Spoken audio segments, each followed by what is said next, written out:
Welcome to my channel, where mysteries unfold, strange tales come to life, and the unexplained takes center stage. Here, we dive deep into eerie legends, unsolved cases, and supernatural phenomena that defy logic. Are you ready to step into the unknown? Brace yourself, keep an open mind, and join us as we uncover the world's greatest mysteries. Please listen to the story, The Man on the Moon. My story takes place starting in 2013. We've been in this apartment for less than a year. My son was 5 years old. He's 16 now. It always seemed like he would have night terrors. He would start crying in his sleep, making weird noises. We would just hear him whimpering. We really didn't know what was going on. It started getting a little bit more intense. He started screaming and yelling.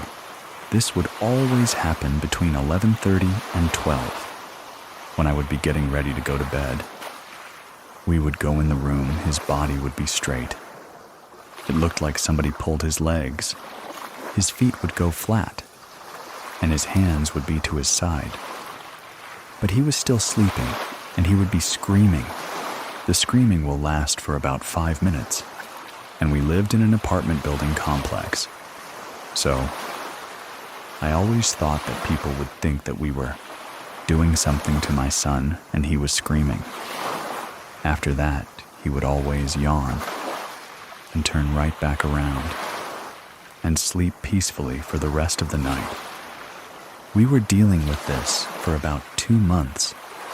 His doctor told me that it was probably him getting into his REM sleep stage, and that we should let him rest and not look at TV or anything for at least 30 to 45 minutes before bed, so that he can settle down. Then it just never stopped. One night I was walking past his room. It was completely dark in there. He had a little night light that was behind his dresser, so it kind of illuminated the walls. It wasn't enough to be super bright. When I was walking towards the room, because I heard him whining, I saw some figure standing over by his bed. In a panic, I turned on the light, but it was nothing there. I definitely saw a figure standing next to his bed while he was starting the whining stage. Time has gone by. Now I'm in my room, and I hear like lullaby music. Like I said, I live in an apartment complex, so I thought maybe it was coming from the other apartment. I turned the TV down, and when I was starting to walk towards his room, I saw a dark figure move from the side of his bed. Over to the dresser, the lullaby music stopped. Now I knew that I wasn't seeing things this time, so I just went in there. I snatched him out of his room, and I went back in my room, and we waited for my husband to come home, because it was just me and my son in the house. We were in the living room one day watching TV. I heard the toilet seat slam down. No one else was in the house. We were all in the front. I went back over to the bathroom and said, "Oh, maybe the toilet seat just fell."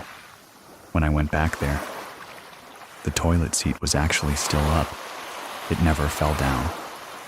But you can hear the noise that it slammed shut. So now I just started being freaked out in my house. I didn't want to say anything to my family. The only person that knew about it was my husband at the time, and then we had a cat. So I kind of kept saying that, oh, maybe the cat went by and I saw the shadow of the cat. Or that maybe he was in the bathroom and he hit the toilet seat. So I kept trying to make sense of it myself. It wasn't until one evening, everybody was in their rooms, I went to go take a bath. I was in the bathtub.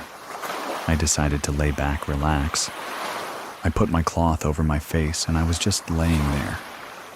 And it sounded as though someone opened the bathroom door.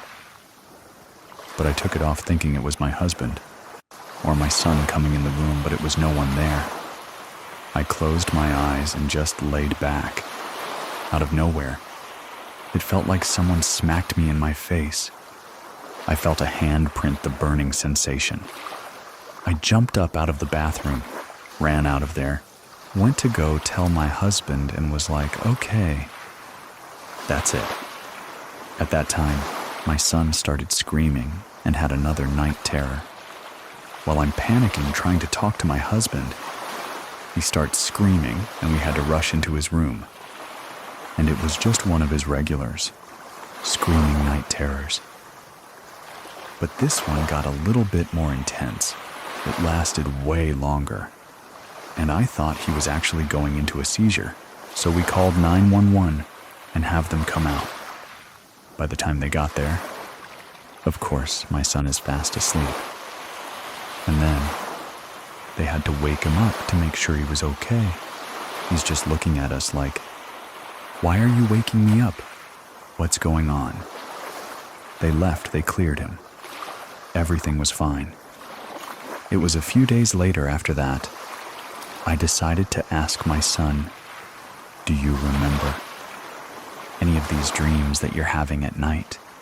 Why you're screaming or anything?" And he said no.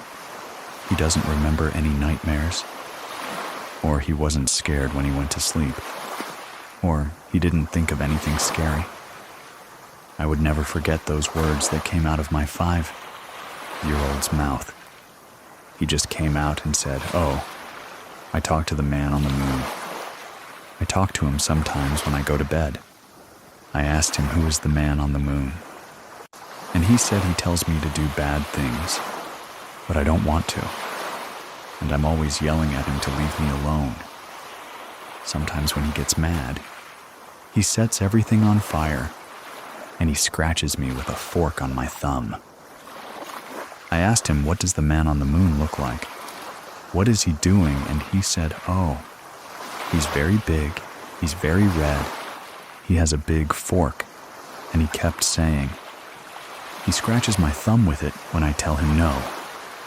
I said, "Well, does he ever grab you or catch you or anything?" And he said no. If I say no, he just stabbed me with the fork.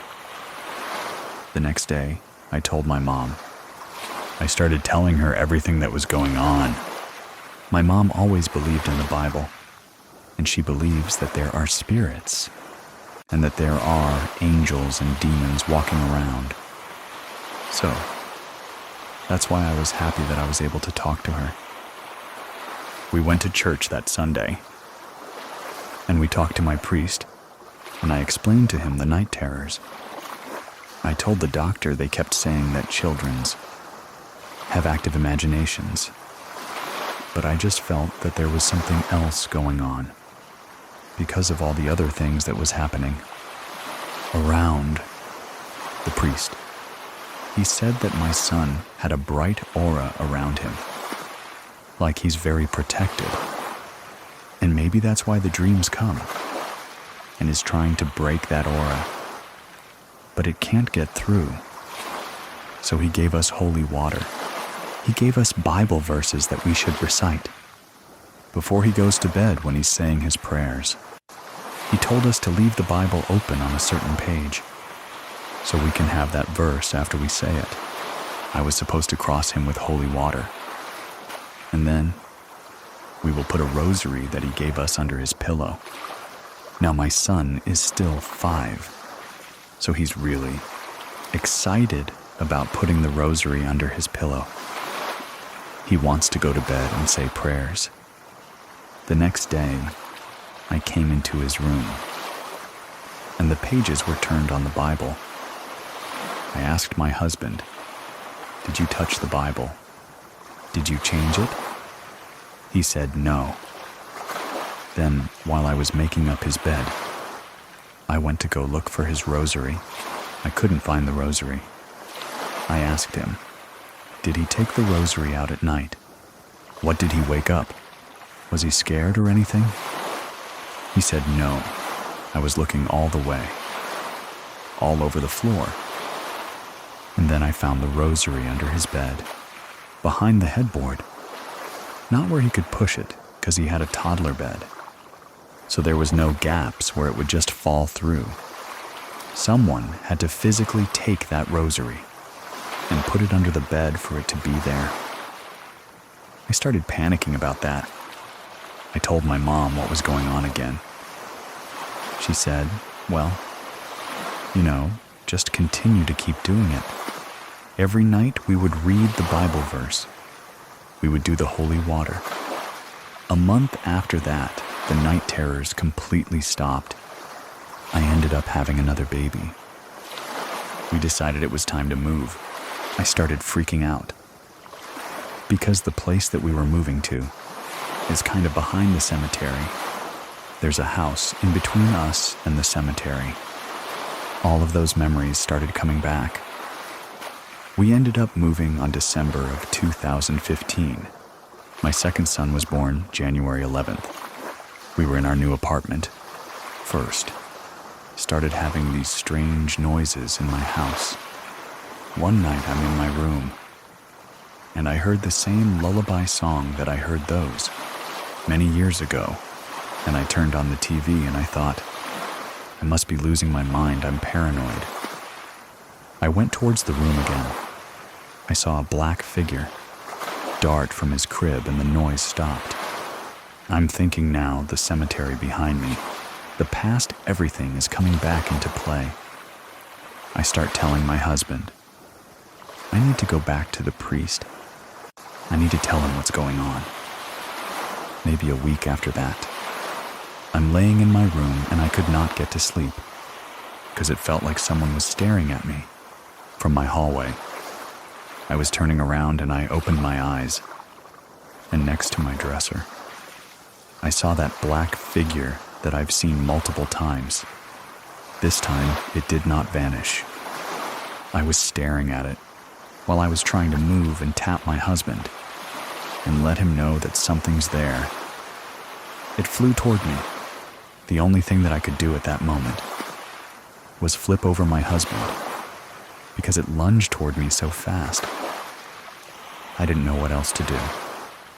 I ended up flipping over my husband and fell off on the other side of the bed.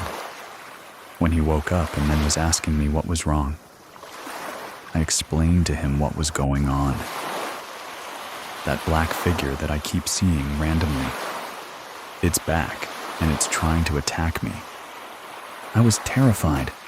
I said I was going to go back to the priest, let him know that this is happening all over again. We did the same thing. I had to take the baby to him. They got him baptized. And after that, that was it. Nothing else again, so I don't know if that black figure was trying to soothe the children or if it was something else. But I know it was the same figure that I saw when my first son was 5, and then again when my second son was born. And that's what lunged toward me. So I'm not sure if she was angry with me or someone who just wanted to be by children.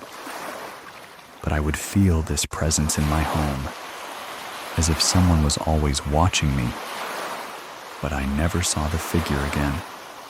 After we went back and blessed the house, got holy water for here. Luckily, things have been much better. I did have another baby since. And those things have always crossed my mind. So my new baby is 2. But I've yet to see the black figure, or hear any weird lullaby songs, or feel as though someone's watching me. It was only with my 2 sons. I don't know if it's different, because now I have a daughter. But whenever I think about what happened to my older son, who's now 16, it just gives me the chills. And I will never forget what he told me. When he was 5 years old, I talked to the man on the moon. To share your own story with our community, visit us at truescarystory.com. And if you want to support what we do, you can try out Scary Plus for free, or drop some stars for us in the reviews. Links to everything are in the description of this episode. Thank you very much for listening. Keep it scary, everyone. See you soon. Please listen to the story Chased by Spirits, my family's paranormal encounter. I grew up in this really tiny town called Cleveland, Utah. The house was known as the very first post office in this really small town when Utah was founded. It was so old that when we did some renovations on the house, we would cut into it and see that it was logs on the inside. That's how old it was. It was an old log post office. My mom and dad decided to create a bedroom in the attic space upstairs. They cut a hole in the ceiling and built these really rickety, steep kind of stairs that went up into this little attic space. The top right corner of the room would be where the stairs would come up. Right at the top of those stairs, in the bottom right corner, was my bed, up against the wall, right in that corner, right there across the room. In the bottom left corner would be my sister's bed, and then in the top left corner was my brother's bed. I used to see this really dark shadow every night. I would wake up in the middle of the night. Somebody was in the room with me watching me. I would open my eyes, and there would be this dark shadow standing over by my brother's bed. Staring down at him, it was the shape of a man, but it was just a really dark shadow. That would stand there. It would move from my brother's bed, and it would just float across the room, standing over the top of my sister's bed watching her. If I felt myself waking up, I would keep my eyes closed and wait for my brother to move, or wait for my sister to move, and then I would open my eyes. Then he would be standing right by me, staring down at me, watching me sleep. I was so scared I would take all of my stuffed animals, put them all the way around me, and then I'd take the biggest stuffed animal that I had, and I'd put it right over the top of me and tuck it in to make it look like. The stuffed animal is the one sleeping in the bed. I think around in my teenage years, we moved out of that house, and I didn't have any other experiences growing up until later in life when I met my husband. We had all of our kids at that time, and he was stationed in the Air Force, and he got deployed to Iraq, Afghanistan. He got deployed to Korea for a year. One of the funny things about me and my husband, we were really into the TV show Ghost Hunters. There was this one episode where they went to the Stanley Hotel. It's the actual hotel that Stephen King himself was staying in when he had those experiences. That scared him so much that he wrote the book, The Shining. This hotel is over 100 years old in Estes Park, Colorado. It's gorgeous. On this episode, they decide that they're going to split up into these separate rooms in the hotel that are known for the most paranormal activity. In the hotel, one of them is on the 4th floor, room 412. Back to me and my husband. My husband is deployed to Iraq. I want to surprise him with something. Just pretty cool for him coming home. He's been gone for 6 months. I decided I was going to book us a stay at the Stanley Hotel so that we can go investigate ghosts. I decided to book that exact room 412. We drive to the Stanley, and you walk into this hotel, and there's this big staircase. It goes up the center, and then it splits off to the right and the left, on both sides, and you can go up to the other rooms. Next to the staircase, it has this really awesome, super old elevator, that is, one of those metal elevators that you have to close the gate on.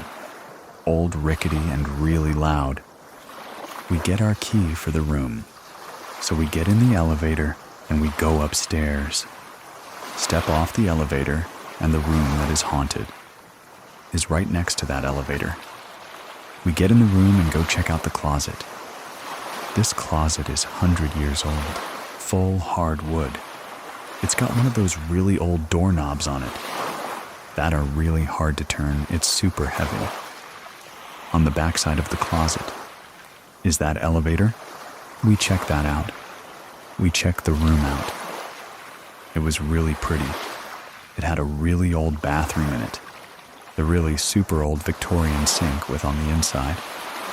We decided to go get some dinner and walk around the hotel for the rest of the evening until bedtime.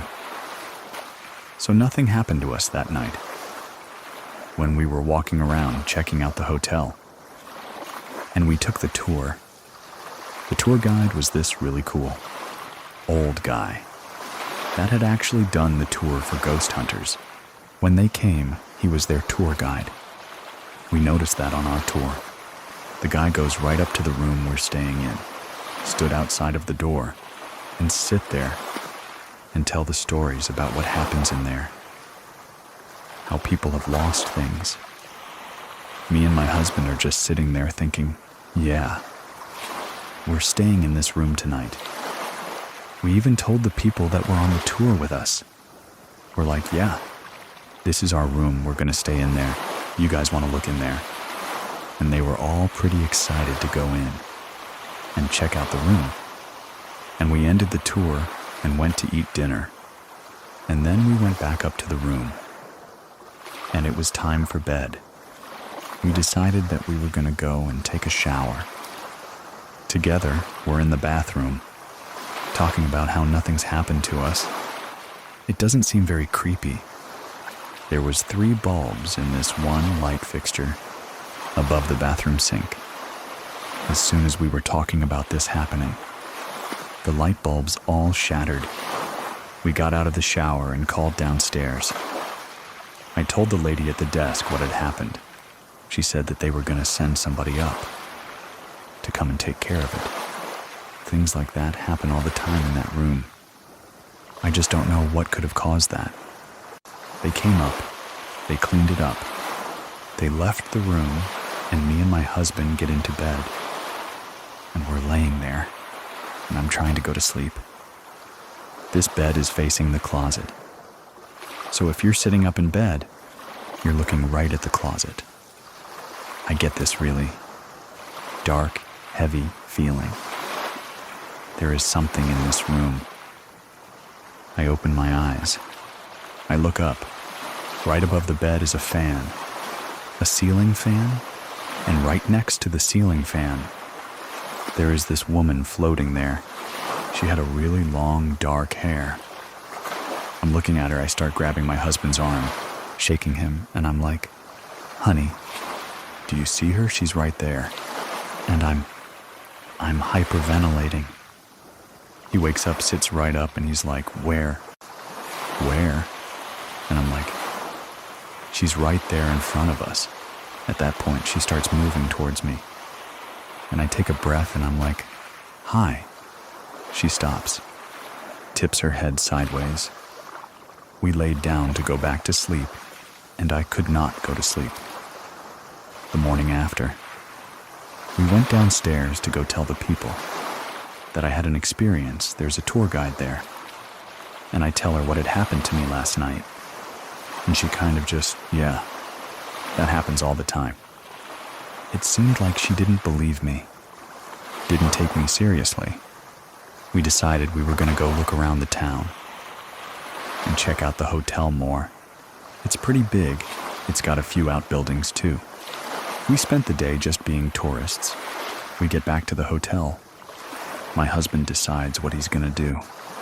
Is he grabs this little L, no smoking sign that is sitting on top of the dresser, and he's going to put it right in front of the closet door. Slide it right under it just in case something happens. We go to sleep, and nothing else happens that night. The next morning, the closet door is closed, but the little LS sign was out in the middle of the floor. I'm feeling really uneasy about staying in this hotel and room because we had one more night there. I call my mom. I'm bawling. I don't want to stay here. And my husband's being a sweetheart, sitting there telling me it's going to be okay. We just got one more night. Let's just stay here. And I said, okay, we'll just stay because it was paid for that night. Actually, nothing happened to us. We just woke up and left to go back home. I would absolutely stay at the Stanley Hotel again. The hotel was beautiful. The food was amazing. From their little old-fashioned restaurant. And the rooms were really comfortable. Really scary, but really comfortable. I would not stay on the 4th floor again. Not at all, not in any of the rooms on the 4th floor. Forget it. Throughout our marriage, we have had quite a few paranormal, inexplicable things that have happened. After we went and stayed at the Stanley Hotel, we had moved out of the house that we were staying. At the time, we moved on to base housing at Hill Air Force Base. Cabinet doors would open and close. You would hear whispers or voices throughout the house. When I was in my room laying on the bed, I would be reading, and right above the book, I would see this little boy's head just quickly dash past the bottom of the bed. One other instance. Me and my husband were laying in our bed watching TV. All of a sudden, all of the stuff that was in there, our bathroom, fell off of the shelves into the bathtub. Another time that I was laying in bed, all of a sudden, I felt these little steps stepping next to me, from my feet all the way up to my head. And I turned and I looked, and there was nothing there. We decided that we wanted to name this little ghost. And I'm like, how about we name him Billy? At that exact same time, my husband said that in his head popped the name Billy. After this house, we had moved off a base. It was Halloween, and we felt this ghost presence had followed us. Because same thing started happening in this other house. I took my kids to go see my mom for Halloween. While we were there, I was on the phone talking to my husband, and all of a sudden he says, there was a little boy that just ran across the floor, down the bed, out of the corner of my eye. The kid ran across the room. We're sitting there talking about it, and then all of a sudden you hear in the living room the sound of one of my Halloween decorations go off.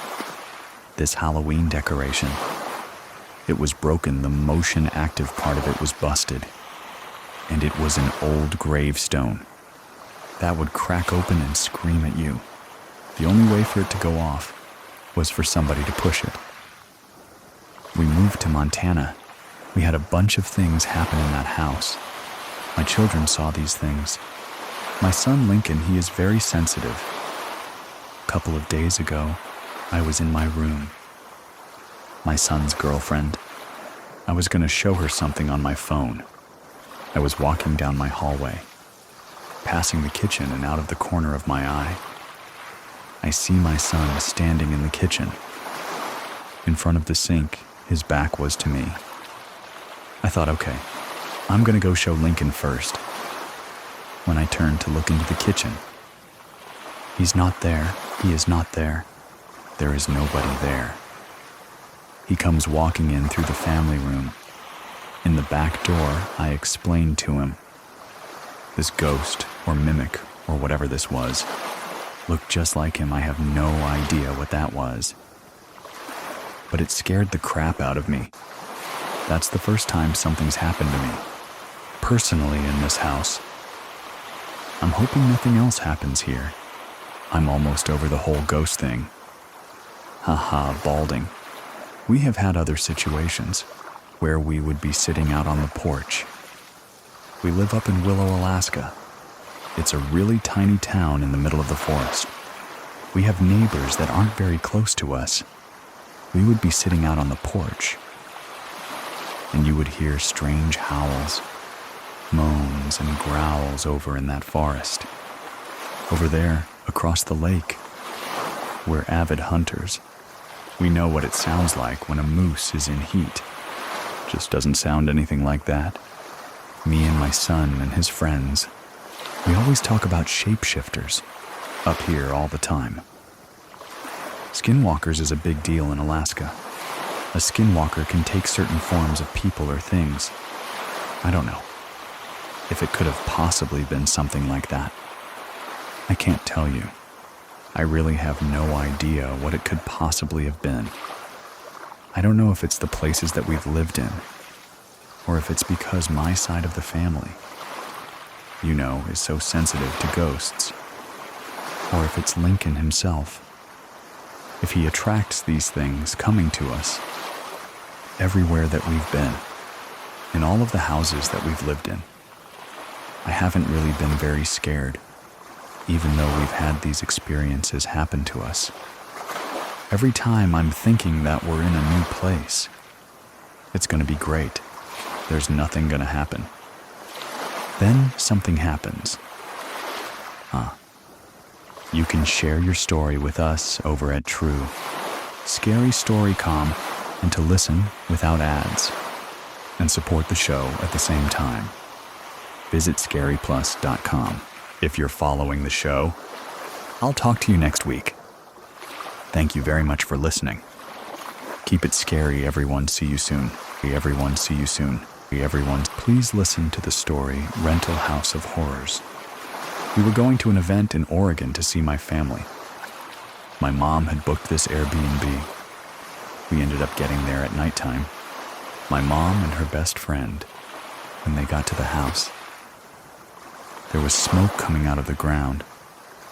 Like if you were to have a fire pit, you would see the smoke.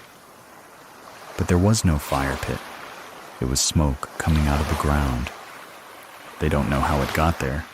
They would pour water on it, and it wouldn't go away. My mom called the fire department. They checked on it, but by the time they came, it was out. It wasn't there anymore. It was a weird house. It was remodeled. It looks like they stuck two houses together. There was two kitchens, a bedroom on the opposite side of where we stayed. But what was really creepy was all the wallpaper in the house. Every door had a different priest name. Every single door. It felt like you were being watched. Like something was just right behind you, trying to shake it off. There was a lot of people in the house as well. So we go into our room on the left side of the room. I noticed there was a cabinet. It was covered by the roof. When they remodeled the house, it looks like they just cut that cabinet off. The cabinet was locked, and it gave me the creepiest vibes ever. I remember telling my mom, when we first came in the house, that I felt really weird and sick to my stomach. My mom felt it too. You could feel the house was off. It felt unsettling, like something was wrong. But you didn't know what was wrong. The first night when we went to sleep, my sister was acting weird and she normally sleepwalks. That's a normal thing for her. She got up in the middle of the night. When I woke up the next morning, I was the first one up in the house. It felt like someone was staring at me. I noticed the sliding glass door to the backyard. It was just open. There were leaves all over the kitchen and trailed into the bedroom that my sister was staying in. I remember just following the leaves and being really confused because it was 6, 7 in the morning. No one else was up. I closed the door and I locked it. I went over to my sister. I saw that there was leaves in her blanket and hair. When she woke up, I asked her what happened. Why are there leaves all in your blanket and your hair? Why are there leaves in the kitchen? Why is the door open? She said, I don't know. I woke up out in the woods last night. I think I slept walk. My sister said she felt super creeped out when she came to out in the woods. She was freaked out quite a bit. My mom was freaked out because she went out there by herself. And she doesn't know why she went out there. And I said, I told you I felt something creepy about this house. When everybody found out, she went into the woods in the middle of the night. alone. Everyone was very shocked. We had been drinking the night before. So we just thought possibly it was that. She wasn't drinking that much. They were going to stay one more night. But I was going home because I had to work. But it was the last night. I had all my sisters in the room, and my mom. We were all like sitting in their room. My mom was sitting on one bed. I was sitting on the other. My sister was in the corner.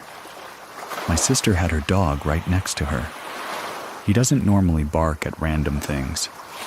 If he barks, it's because someone's at the door. Or he'll see somebody near the house and he'll bark. Then, we were all talking in the room, catching up. I was going to leave that next morning. We were talking about something that our emotions were going like. We were talking about an emotional topic. You could feel the density of the room get thicker. The energy in the room was changed. My sister's dog started whining, growling and staring in the corner of the room, by my mom's side of her bed. That's where, their bathroom was, too.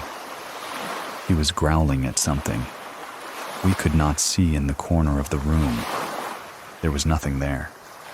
He wasn't calming down. He was freaked out. I have never seen him like that. Bo the dog. I think my sister left him in the Airbnb alone. She had the screen door open to the sliding glass door. When we got home, Bo had ran through the screen door to get out the house. He was sitting in the backyard. He didn't want to go inside the house. My little sister was trying to get him back in the Airbnb. He didn't want to go. That was a very big indication that what I was feeling, it wasn't anything that I was imagining. We had to coax him back into the house. But he didn't want to go. He looked like he was in trouble. His tail was between his legs. His ears were back. He kept staying right behind my sister. My sister would go to the next room. He would immediately be right behind her. The dog happened the night before I left. I had gone home that next day. They all stayed another night. My mom called me the next morning. She sounded stressed out. She didn't sound like her normal self. She said, "Something really freaked me out in the house last night. You're gonna think I'm crazy." I was like, "No, I don't think I'm gonna think you're crazy. Just tell me what happened." She said they were all sleeping. She woke up. She thought my little sister was on her side of the bed. Standing next to her, she said, "Hey, are you okay? What's going on?" The lady was dressed in a nightgown. An old nightgown. She thought it was my little sister. Until it turned around. The ghost lunged at her. She started screaming, "Go away, go away, go away." She was petrified, my mom. Her voice was so shaky when she described this to me. My sisters all confirmed that, yeah, Mom was screaming bloody murder. In the middle of the night, she said she saw a ghost and it freaked her out. The next day when they went to leave the Airbnb, my mom talked to the cleaners. She was asking her, "Something feels really off about the house. Do you feel it? I might be crazy, but my whole family has felt it, and we've stayed here for the weekend." The cleaning lady said we do not stay past sunset. We clean the house before it gets dark, and then we leave. We will not be at the house at nighttime. They said things would happen to them. She didn't like the energy of the house. She would put something on the counter. She would go back, and it wouldn't be there. It would be in a different spot. She thought that there was something evil in that house. She also said when it starts to get dark, she feels the energy in the house changes and that she is being watched, whether it's daytime or nighttime. I definitely felt that in the house. no matter what time it was. If I was there alone, it felt like someone was with me. I knew it was just me and the dog in the house. It was just that eerie feeling that you got, like you were being watched. I can't remember the history completely, but I remember my mom looking it up and saying, "It used to be an old school, and that's why there's priest names on the door." I was so creeped out by the thought of that. I was very happy to leave that house. Every time we go to Oregon, we joke about, let's never get an Airbnb like that. Please, the Airbnb from hell. I mean, it's not your house. You are in a new area. Maybe you don't live in that area. Which of course we didn't. It was just something had happened in this house. We don't know the complete story. We do know that it was remodeled. That looked like two separate houses that they put together and put a new kitchen in the middle, or a dining room, so like, get me out of this house. We have many more stories on the podcast, so remember to follow True Scary Story. And if you want to listen to my other shows, click the link in the description of this episode if you have a story to share. Find me on truescarystory.com and fill out the form. Thank you very much for listening. Keep it scary, everyone. See you soon. Please listen to the story Rental House of Horrors. We were going to an event in Oregon to see my family. My mom had booked this Airbnb. We ended up getting there at nighttime. My mom and her best friend. When they got to the house, there was smoke coming out of the ground. Like if you were to have a fire pit, you would see the smoke. But there was no fire pit. There was smoke coming out of the ground. They don't know how it got there. They would pour water on it, and it wouldn't go away. My mom called the fire department. They checked on it, but by the time they came, it was out. It wasn't there anymore. It was a weird house. It was remodeled. It looks like they stuck two houses together. There was two kitchens, a bedroom on the opposite side of where we stayed. But what was really creepy was all the wallpaper in the house. Every door had a different priest name. Every single door. It felt like you were being watched. Like something was just right behind you, trying to shake it off. There was a lot of people in the house as well, so we go into our room on the left side of the room. I noticed there was a cabinet. It was covered by the roof. When they remodeled the house, it looks like they just cut that cabinet off. The cabinet was locked, and it gave me the creepiest vibes ever. I remember telling my mom, when we first came in the house, that I felt really weird and sick to my stomach. My mom felt it too. You could feel the house was off. It felt unsettling, like something was wrong. But you didn't know what was wrong. The first night when we went to sleep, my sister was acting weird and she normally sleepwalks. That's a normal thing for her. She got up in the middle of the night. When I woke up the next morning, I was the first one up in the house. It felt like someone was staring at me. I noticed the sliding glass door to the backyard. It was just open. There were leaves all over the kitchen and trailed into the bedroom that my sister was staying in. I remember just following, the leaves and being really confused because it was 6-7 in the morning. No one else was up. I closed the door and I locked it. I went over to my sister. I saw that there was leaves in her blanket and hair. When she woke up, I asked her what happened. Why are there leaves all in your blanket and your hair? Why are there leaves in the kitchen? Why is the door open? She said, I don't know. I woke up out in the woods last night. I think I slept walk. My sister said she felt super creeped out when she came to out in the woods. She was freaked out quite a bit. My mom was freaked out because she went out there by herself. and she doesn't know why she went out there. And I said, I told you I felt something creepy about this house when everybody found out. She went into the woods in the middle of the night, alone. Everyone was very shocked. We had been drinking the night before. So we just thought possibly it was that. She wasn't drinking that much. They were going to stay one more night. But I was going home because I had to work. But it was the last night. I had all my sisters in the room, and my mom. We were all like sitting in their room. My mom was sitting on one bed. I was sitting on the other. My sister was in the corner. My sister had her dog right next to her. He doesn't normally bark at random things. If he barks, it's because someone's at the door. Or he'll see somebody near the house and he'll bark. Then, we were all talking in the room, catching up. I was going to leave that next morning.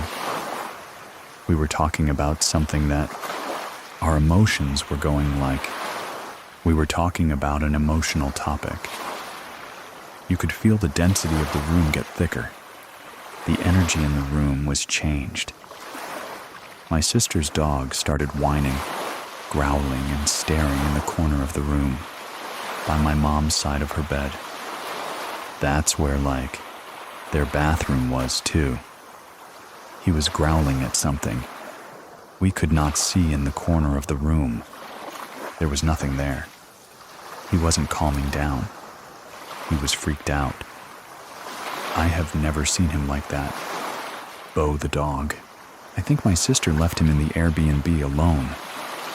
She had the screen door open to the sliding glass door. When we got home, Bo had ran through the screen door to get out the house. He was sitting in the backyard. He didn't want to go inside the house. My little sister was trying to get him back in the Airbnb. He didn't want to go. That was a very big indication that what I was feeling, it wasn't anything that I was imagining. We had to coax him back into the house. But he didn't want to go. He looked like he was in trouble. His tail was between his legs. His ears were back. He kept staying right behind my sister. My sister would go to the next room. He would immediately be right behind her. The dog happened the night before I left. I had gone home that next day. They all stayed another night. My mom called me the next morning. She sounded stressed out. She didn't sound like her normal self. She said, "Something really freaked me out in the house last night. You're gonna think I'm crazy." I was like, "No, I don't think I'm gonna think you're crazy. Just tell me what happened." She said they were all sleeping. She woke up.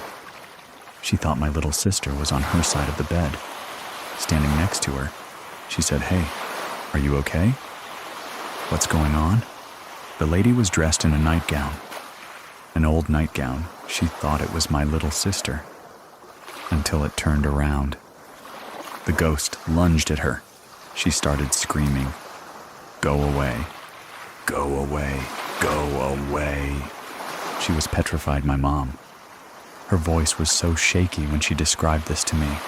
My sisters all confirmed that, yeah, Mom was screaming bloody murder. In the middle of the night, she said she saw a ghost and it freaked her out. The next day when they went to leave the Airbnb, my mom talked to the cleaners. She was asking her, "Something feels really off about the house. Do you feel it? I might be crazy, but my whole family has felt it, and we've stayed here for the weekend." The cleaning lady said we do not stay past sunset. We clean the house before it gets dark, and then we leave. We will not be at the house at nighttime. They said things would happen to them. She didn't like the energy of the house. She would put something on the counter. She would go back, and it wouldn't be there. It would be in a different spot. She thought that there was something evil in that house. She also said when it starts to get dark, she feels the energy in the house changes and that she is being watched, whether it's daytime or nighttime. I definitely felt that in the house. No matter what time it was, if I was there alone, it felt like someone was with me. I knew it was just me and the dog in the house. It was just that eerie feeling that you got, like you were being watched. I can't remember the history completely, but I remember my mom looking it up and saying, it used to be an old school, and that's why there's priest names on the door. I was so creeped out by the thought of that. I was very happy to leave that house.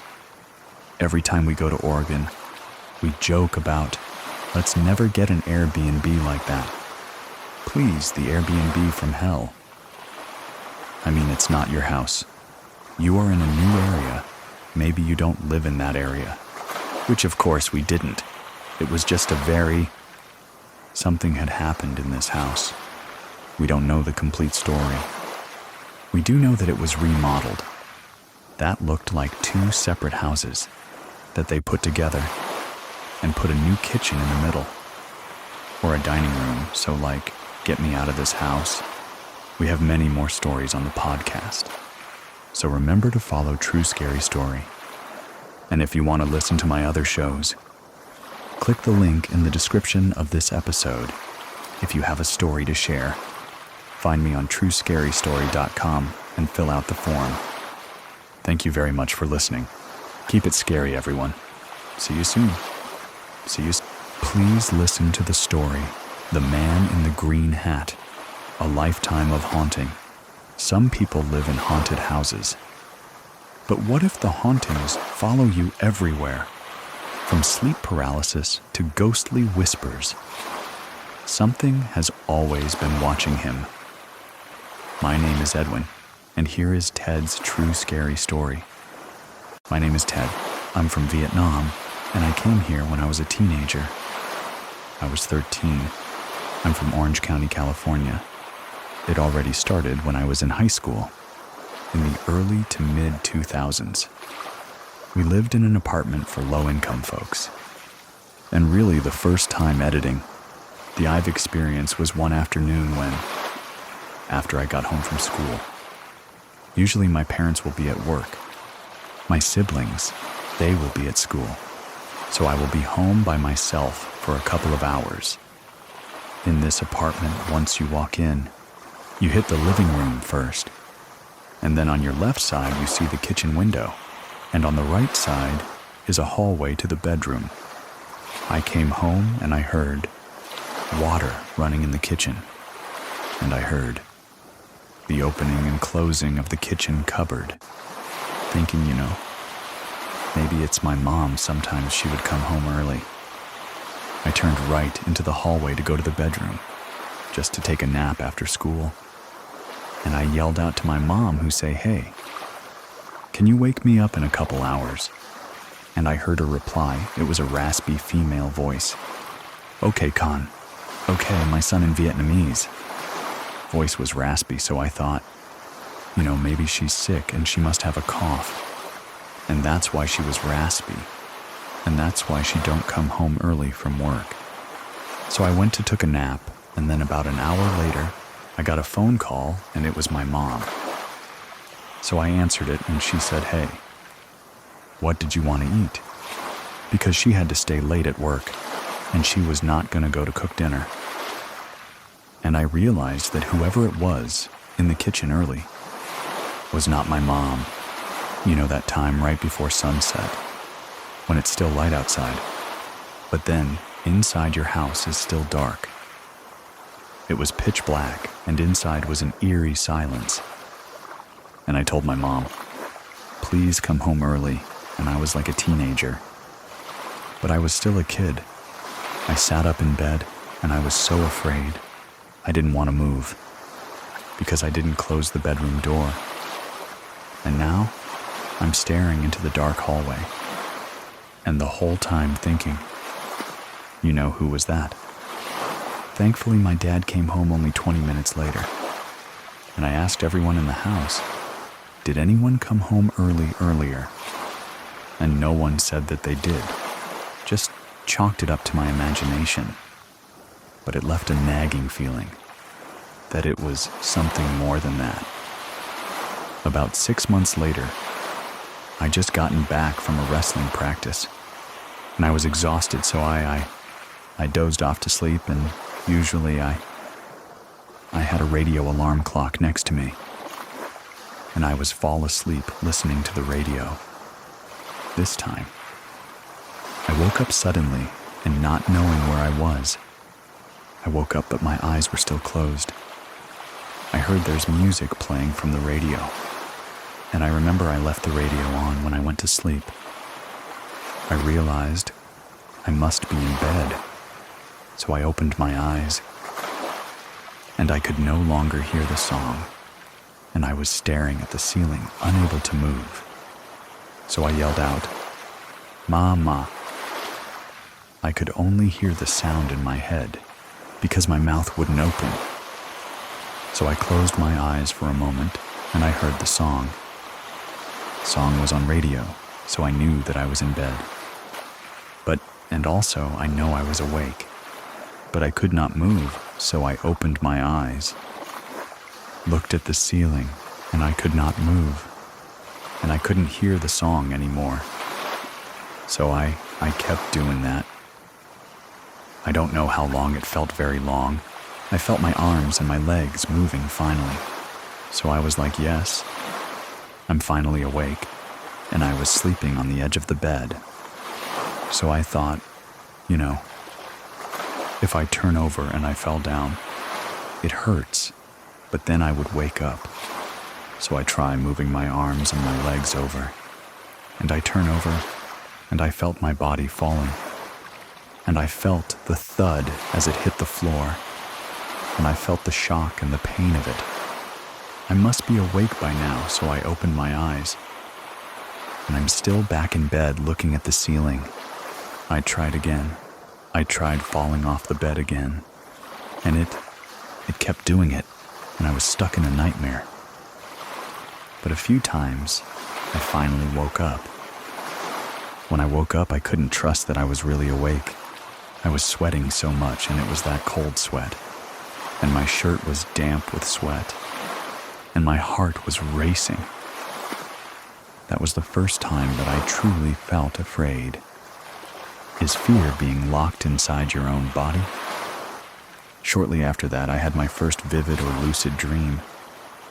In my dream, I was at home, but nobody else was there, and the layout of the apartment I was in the dream, it was the same layout, but the furniture was different. It was older, it was dustier. I walked out from my bedroom to the hallway, and there was a fallen mirror there, with a diagonal crack on it. I walked in front of it, and I saw the reflection of a little Caucasian boy with a bowl-cut blonde hair and blue eyes. I said to myself, this isn't real. I must be dreaming. I woke up, and it was the first time that I realized. I could tell that when I'm in a dream or not. And it was one of those weird dreams. The next time I had another weird dream. I was floating around the apartment. This time the furniture in the room was in it. The house was also different than the previous dream. I was floating around. I wasn't walking. I went through the kitchen. I went through the sliding door in the kitchen to the backyard, and immediately I came face to face with a darker-skinned Hispanic and Native American man. No, he didn't look scary or anything, but he said, "What are you doing in my house?" And they're very confused with a very loud voice, like I could hear in my head. I was shocked, I could hear him, and I could see his face. And I woke up sweating again. And I was like, okay, maybe I was a spirit back in the day or something. It felt like that. Everything that has happened so far. It was all in my dreams. So I just thought again, and I wanted to have a very active imagination. It's just, silly dreams. And then a few months later, one night I was taking a shower, and then I felt someone watching me. So I cleaned the shambles from a face, and I looked out through the frosted bathroom. Sliding door. It was a male figure. He was in a light blue buttoned shirt and tan slacks, pulled up way past his belly, and a green hard hat. Very official looking. So I was like, oh, my God, someone is in the bathroom with me. So I slid open the frosted door. No one was there. I stood there for a moment. I'm saying I must have imagined the whole thing. I was so scared, I didn't even finish showering. I just rinsed off and dried up. And I ran out into my room that night. My dad told me that my paternal grandfather is dead. He passed away in Vietnam. At that time, I turned on Yahoo Messenger to communicate with the family in Vietnam, find out what happened, and then, a few days later, we watched the funeral procession on the internet. A few weeks later, we got a DVD from Vietnam, from the funeral, and we all watched it. And at the end of the video, there was a slideshow showing all the photos of my grandfather. During the slideshow, a picture popped up, and I had to pause the DVD because it was a picture of him in his youth. Volunteer uniform, light blue button shirt, tan slacks, and a green wide jungle hat. I couldn't believe it. My whole family is Catholic, but they do not believe in ghosts or demons or anything, because it's the house of God, and God wouldn't let any supernatural things happening. Just talking about it was not looked favorably upon. So I calculated what time that I saw that figure, and it was a few minutes after he passed in Vietnam. The following year, we moved to a different apartment. And the thing about Orange County, California is, it's home to the largest concentration of Vietnamese immigrants, and there have been a few generations that have been here before the 70s, before the end of the war. So we were excited to move to a new, more spacious 2-story apartment. At that time, I was going off to college, but I stayed home to save money. That's when the sleep paralysis escalated. I started seeing figures. I felt the bed move during the sleep paralysis episode. The stereotypical Pac-Man staring at me.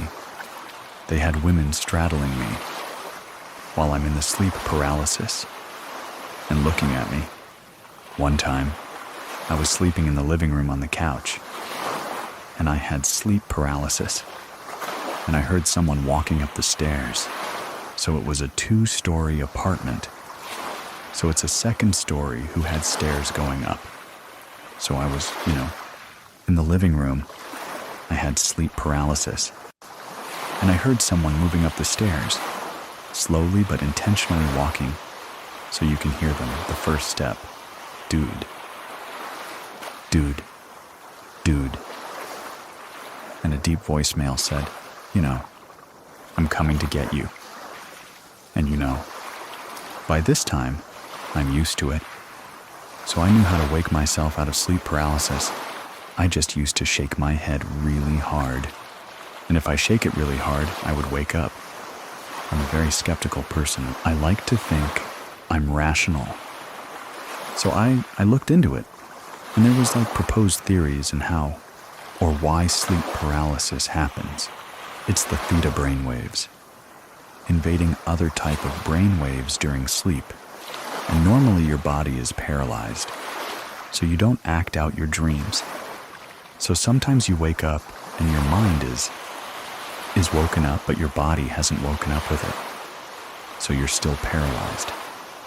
And I rationalized it as it's just something that happened. It's a physiological phenomenon. It's not real.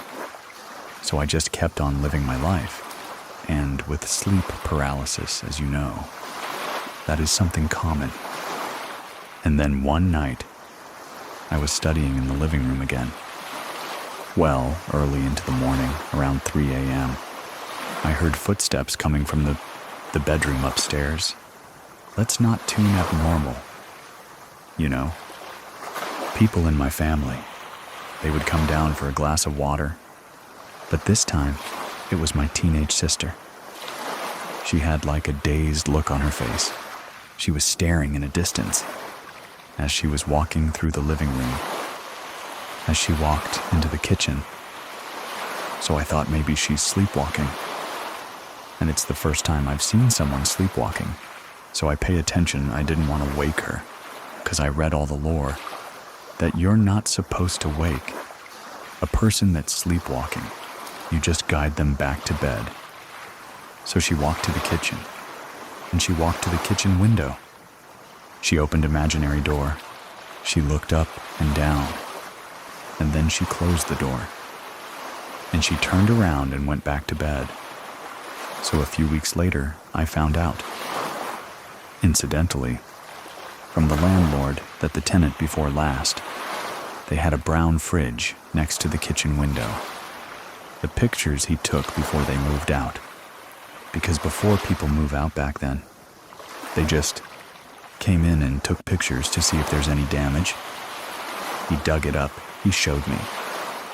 And there was a fridge, exactly where my sister was, pretending to open the door. And I couldn't believe it, because it was exactly where she was at, in front of the kitchen window. But again, you know, I wasn't allowed to talk about any of this in my house. So I explained it away as a coincidence. You know, I just brushed it off. It's early morning. I went down to the kitchen again to get water. As I turned a corner into the kitchen, I saw someone sitting there in the dark at the kitchen table, and the figure looked like my dad. I was like, "Hey, Dad, what are you doing awake?" He didn't answer me. Oh yeah, I got some water, went back up, and you know, the door to my parents' bedroom was open. I was drinking water, and I looked in, and I saw my parents sleeping in there, so I stopped. I turned on the light, and I ran downstairs. Of course, there was nobody there. Another late-night study, and I was laying on the sofa with a laptop on my chest after an hour in that position. And my back was hurting a little bit, so I set up to put my laptop on the coffee table, and just before I put it down, the table slipped like a good foot away from me, and the coffee table it was not too heavy, but it was heavy. I just held a laptop in my hands, and I was like, I froze. I'm trying to process what happened. In California, earthquakes aren't that uncommon. So I explained it away as an earthquake, you know. But I knew that it was an earthquake. The whole apartment, everything would be shaken and moved. And not just one coffee table. So now I'm 2 years into college. We welcome into addition to our house. My baby sister was born. She was the joy of our lives. And I loved taking care of her and spending time with her. When she was 2, I was taking care of her one morning. And we were alone in the 2-story apartment. And after giving her a bath and I put clothes on her, I was going to take her downstairs to get something to eat. And I had turned a corner. And I was a couple of steps down the stairs, and she was about to go with me. When she's turned back to look at the bedroom hallway, and she said, "Hey, look, there's a lady there." So I just grabbed her and I just booked it downstairs. Again, I played it out as her imagination. And I didn't want to acknowledge it. Shortly thereafter, we had a roommate. He was a son of a family friend. So he came in to study, so we gave him a place to stay. He shared a bedroom with me. Now, the whole time, There was always something going on in the room that I slept in. Things like feeling being watched, waking up feeling someone sitting in the bed, with a depression in the mattress, and especially the door opening on its own. So outside of this bedroom is a bedroom hallway, and there was a loose piece of floorboard right outside of it. So if you walk slowly, you would hear the creak of the floorboard. At around 3 or 4 a.m., almost every single night, I would hear the floorboard creaking. And again, I just explained this, as you know, someone in my family, just probably waking up to get some water. But the door kept opening by itself around 3 or 4 a.m. every night. Because I would just wake up with the door open, even though I remember closing the door before I go to sleep. I asked everyone if they opened the door to check on us during the night, and nobody said they did. I tried to rule out any physical explanation.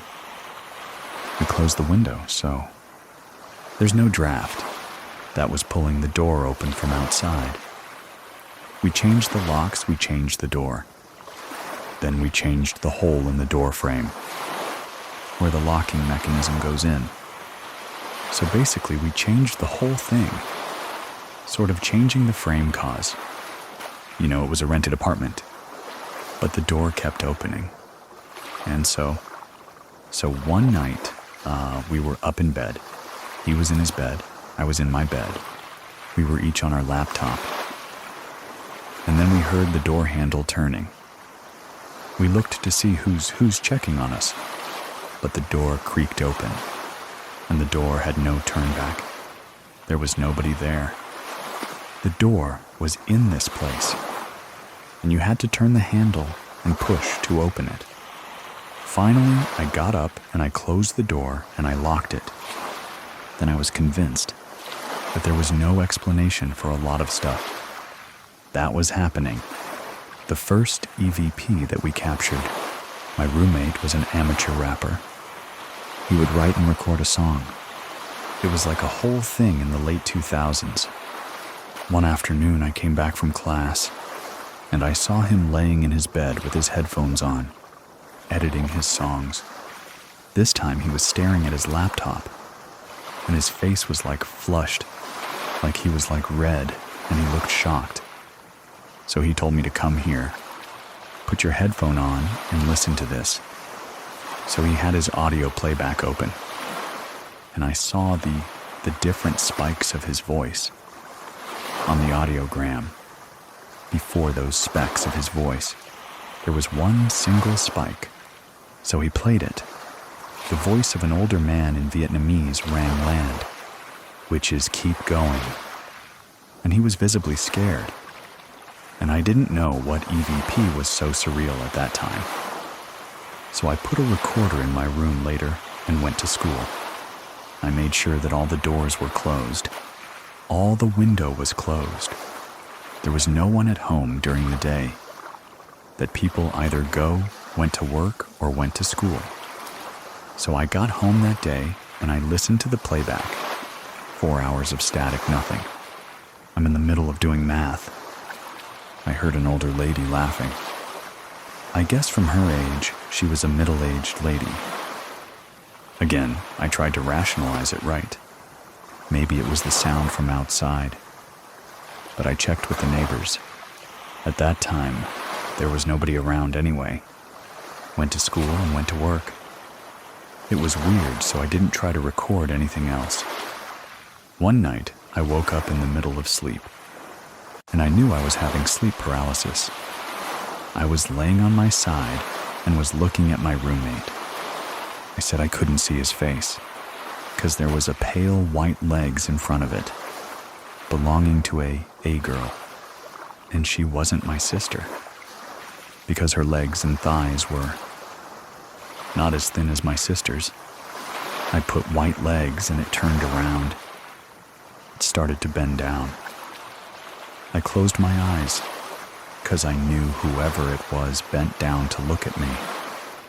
I pretended to be asleep, but I could feel the eyes looking at me. And I woke up, and I saw my roommate laying on his side, looking at me, and I could tell that he saw her too, because he was scared. But he just turned away towards his wall and went back to sleep. Eventually, he found a place on his own and he moved out. I moved to the other bedroom with my little brother. On the wall, there was a heavy wooden cross, a good 10 pounds, and it was right where I slept. So it was right on top of my head.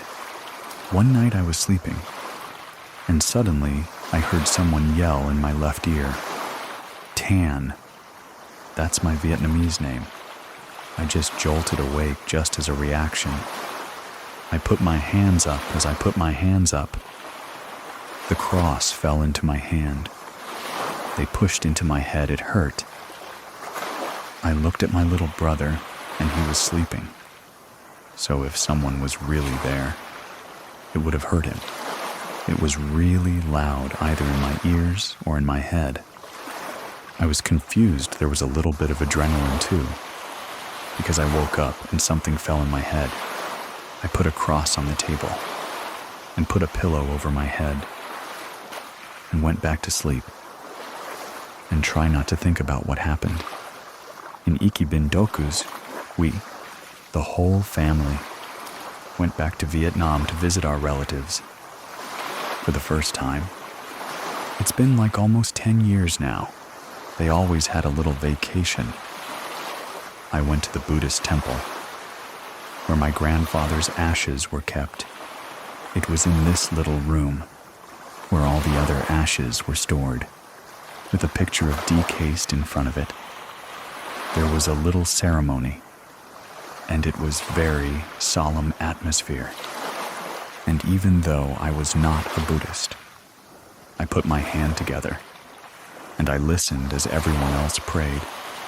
I was in the first row, and then suddenly I felt numb, like I was in sleep paralysis. But then while I was awake, I was unable to move, and I felt I was trapped in my own mind and in my own body. My eyes became blurry, and I saw a figure in the tan slacks and the blue shirt and the green hat again. He was standing where my grandfather was standing, and I couldn't see his face, but I saw his outline. I was shocked and emotional. I snapped out of it. I couldn't see him anymore. I turned over to my uncle that was standing next to me, and I said, "Hey, I see Grandpa." And he just nodded.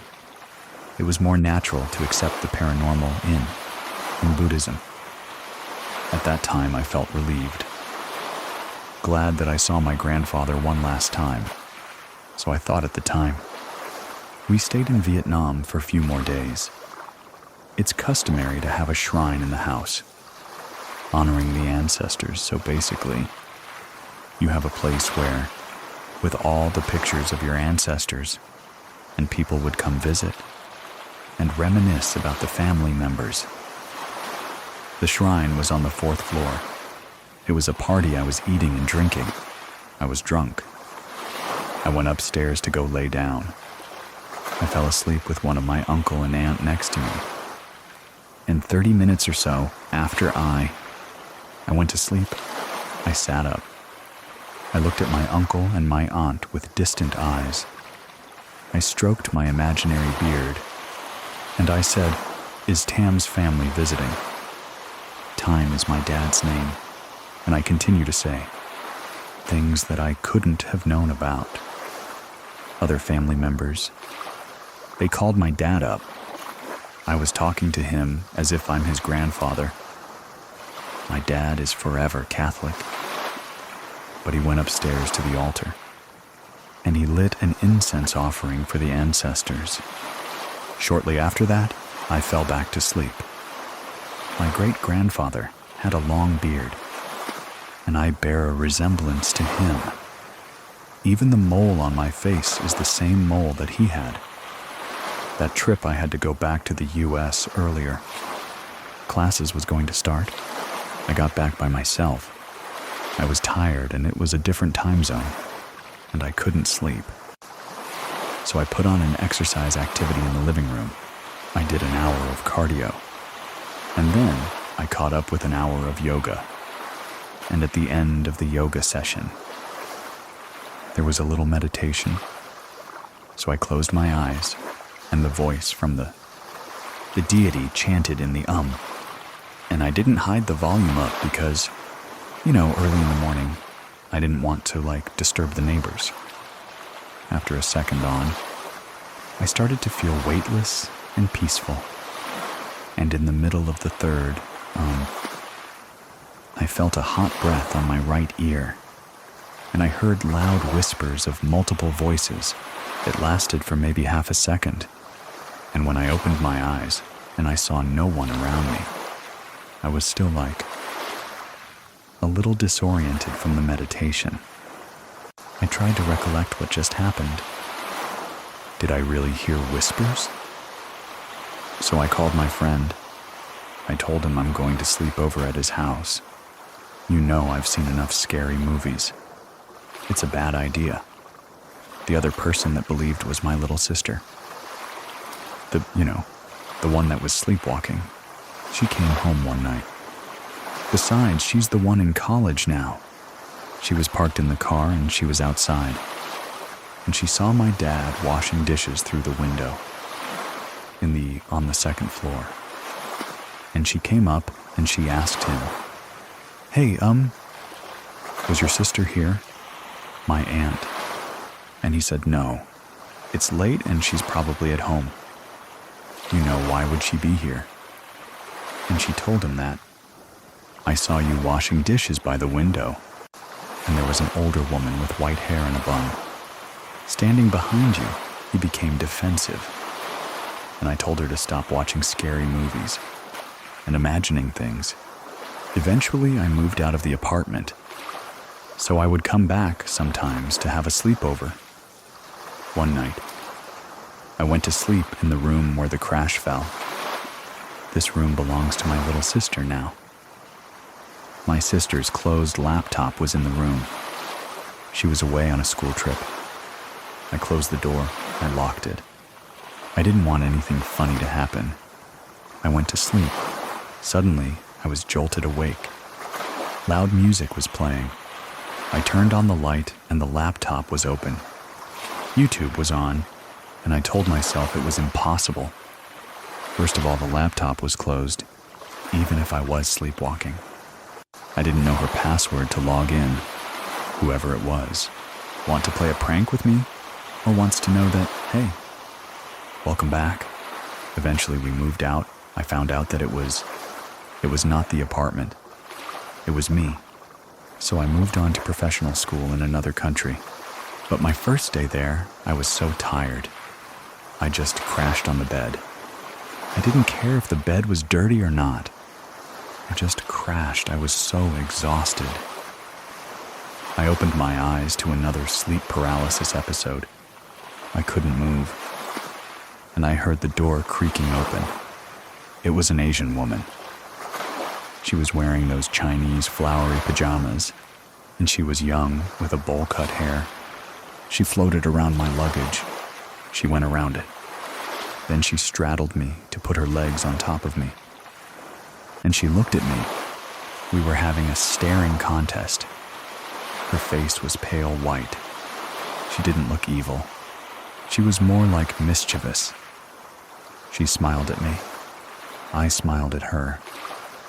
I blinked twice. She blinked twice. Then she just cocked her head back and I could hear her laugh in my head. Then she got off me, and then I closed my eyes. The next morning, I told my flatmates what happened, and surprisingly, they were supportive. And they offered to switch rooms with me. And then I dug up the history of the town we lived in. And sure enough, there was a sizable Chinese immigrant population there. So, a year went on, I was in graduate school. One night I dozed off after studying for 14 hours. And you know, if you're in graduate school, you're studying full-time for 16 hours a day. I remember it was a Thursday night when I went to sleep. And on Friday at around 2 a.m., I woke up with an uneasy feeling. And I opened my eyes, and I saw a pair of skinny girl legs, and asked myself, oh my God, it's the same strip reality episode. And I looked up to see who it was. I realized if I could look up, I'm not having sleep paralysis, I'm awake. And I looked up, and it was my classmate Macy, and she whispered Ted. And like a pillar of smoke, she just withered away. I sat right up because I could not believe. I just hallucinated someone in my class. So I went out for a drink of water to calm my nerves. I came back in to go to sleep, and there was a heaviness in the room, like the room was under high pressure. It was suffocating. So I turned on the fan and I opened the balcony door. I felt the same heaviness in the room. I just got up to the living room to study, and by 9, I was exhausted because I would have been up 28 hours already. My cell phone rang, and it was my other friend. Jenny told me that her roommate, Macy, passed away in her sleep. Macy passed at around 1 a.m., and I saw her at 2. I can still see her in my head. A couple weeks later, I had another lucid dream. I was driving a bus with all of my extended family in the back.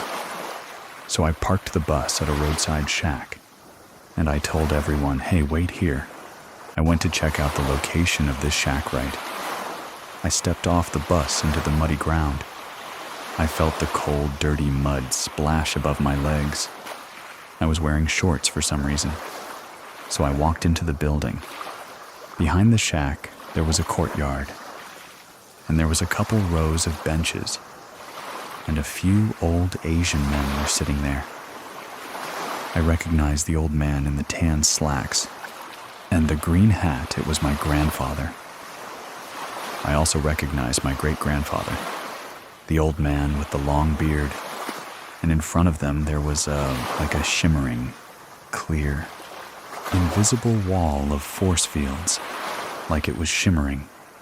So I walked close to this barrier, and I pushed on it, and I felt the sting in my hand like a needle jab. But at the same time as I pushed on it, I felt it pulling me in, and I asked my grandfather that, hey, what are you doing here? You're dead. Hatches laughed, and the rest of them laughed too. Slowly, the benches with them started retreating back into the distance. I woke up from this dream, and I was crying, and I realized that was my grandfather saying goodbye, and I haven't seen my grandfather since. After that, I got married. We moved into a house, and we had a son.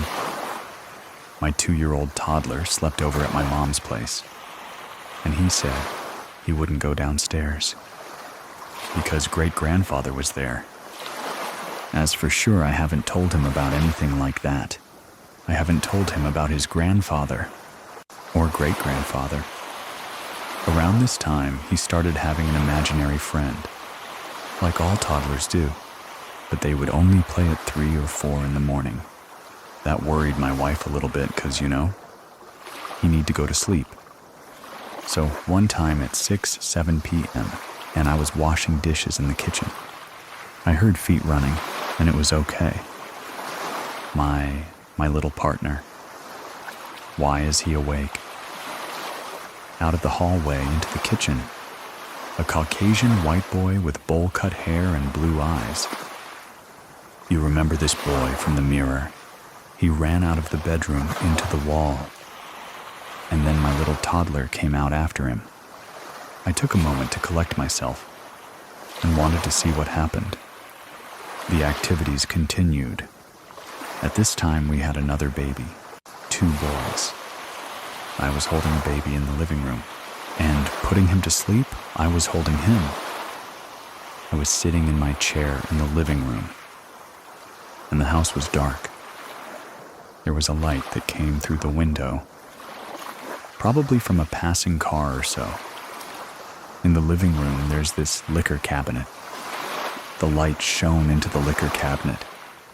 I saw a phantom little dress that belonged to me, like a little girl or something.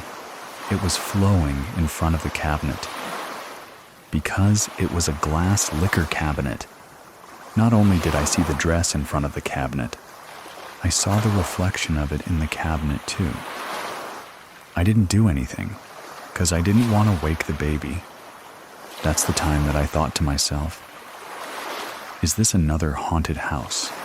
Because I grew up in 2 haunted apartments, and it was the first time I started to think, maybe it's not the apartment, maybe it's me. One time, I fell asleep and someone yelled out my name again. It was a younger female voice. It scared me out of my mind because it was loud. It was the loudest voice in my head I've ever heard. I asked my wife, did she call my name? She said no and just went back to sleep. I didn't know what any of this meant. I am a laboratory scientist. I work in a hospital. One night I was at work and I was in the pathology room. The hospital morgue is also in this room. I was cutting a piece of tissue for testing. I was concentrating on my work. Behind me was a cupboard. Suddenly, a few plastic fly holders and clamps came flying out of the cabinet, across the room and hit the other side. It hit the wall. It didn't fall, it flew out of there.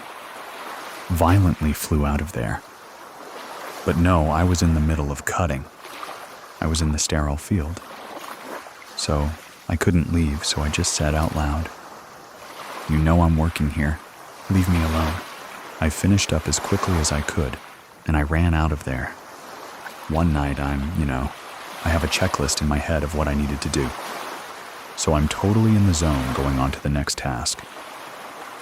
I opened the refrigerator with the glass door to retrieve a unit of blood. I got it, and I swung the door closed. In the reflection in the corner of the room, there was a shadow figure. It is solid black, wearing black scrubs, sitting on the counter in the corner behind me, crossing his arms and looking down. His whole body was black.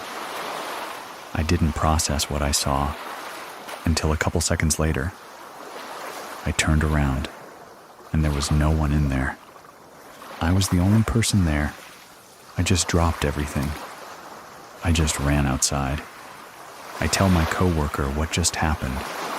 Before this, I would just see the phantom lap coat swinging in my career for vision, or occasionally I heard the disembodied voices or someone calling my name.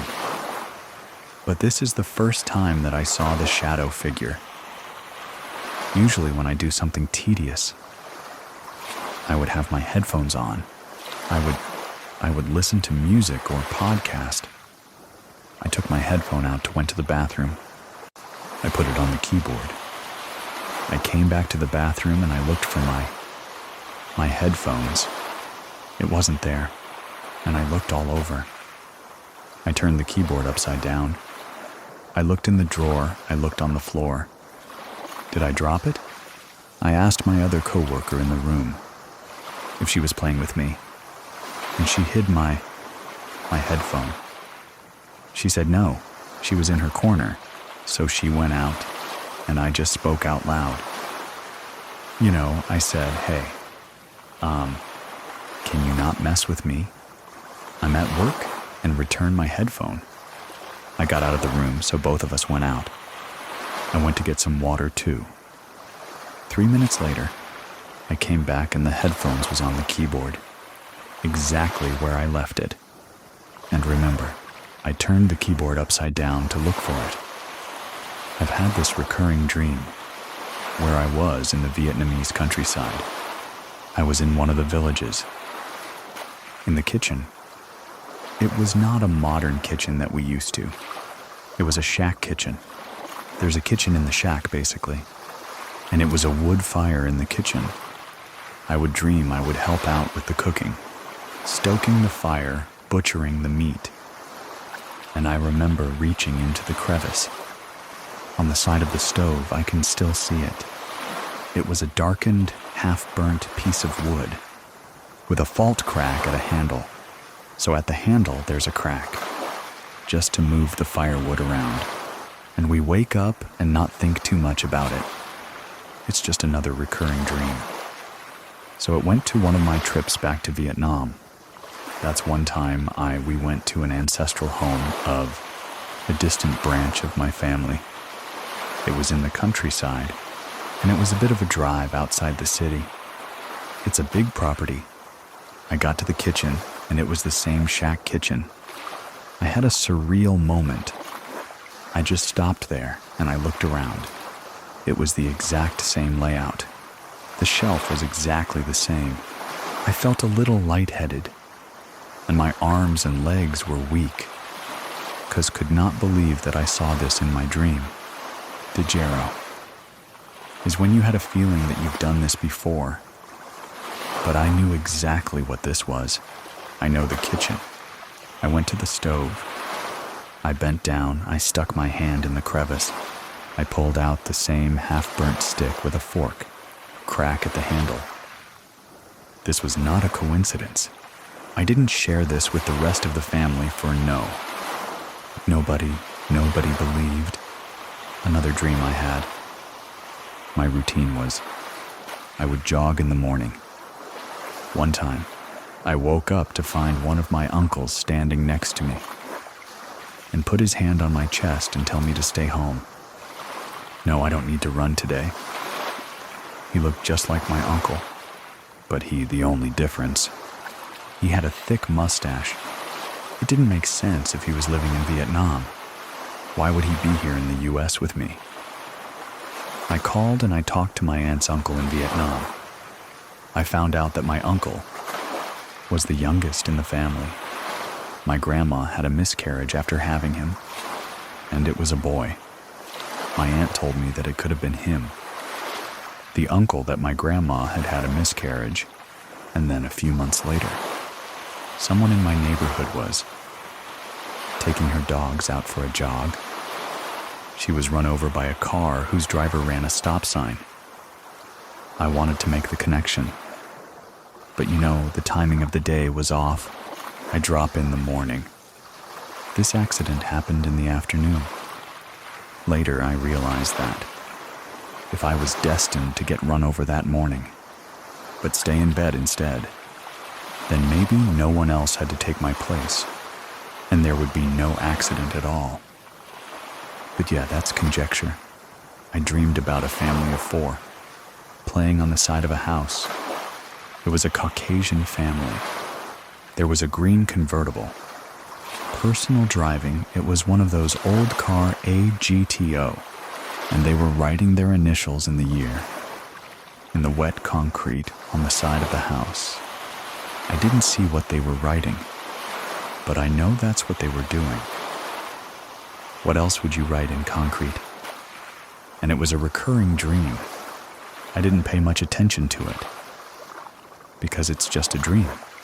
Sometime later in real life, we were looking to buy a house, and the housing market in 21 was very bad.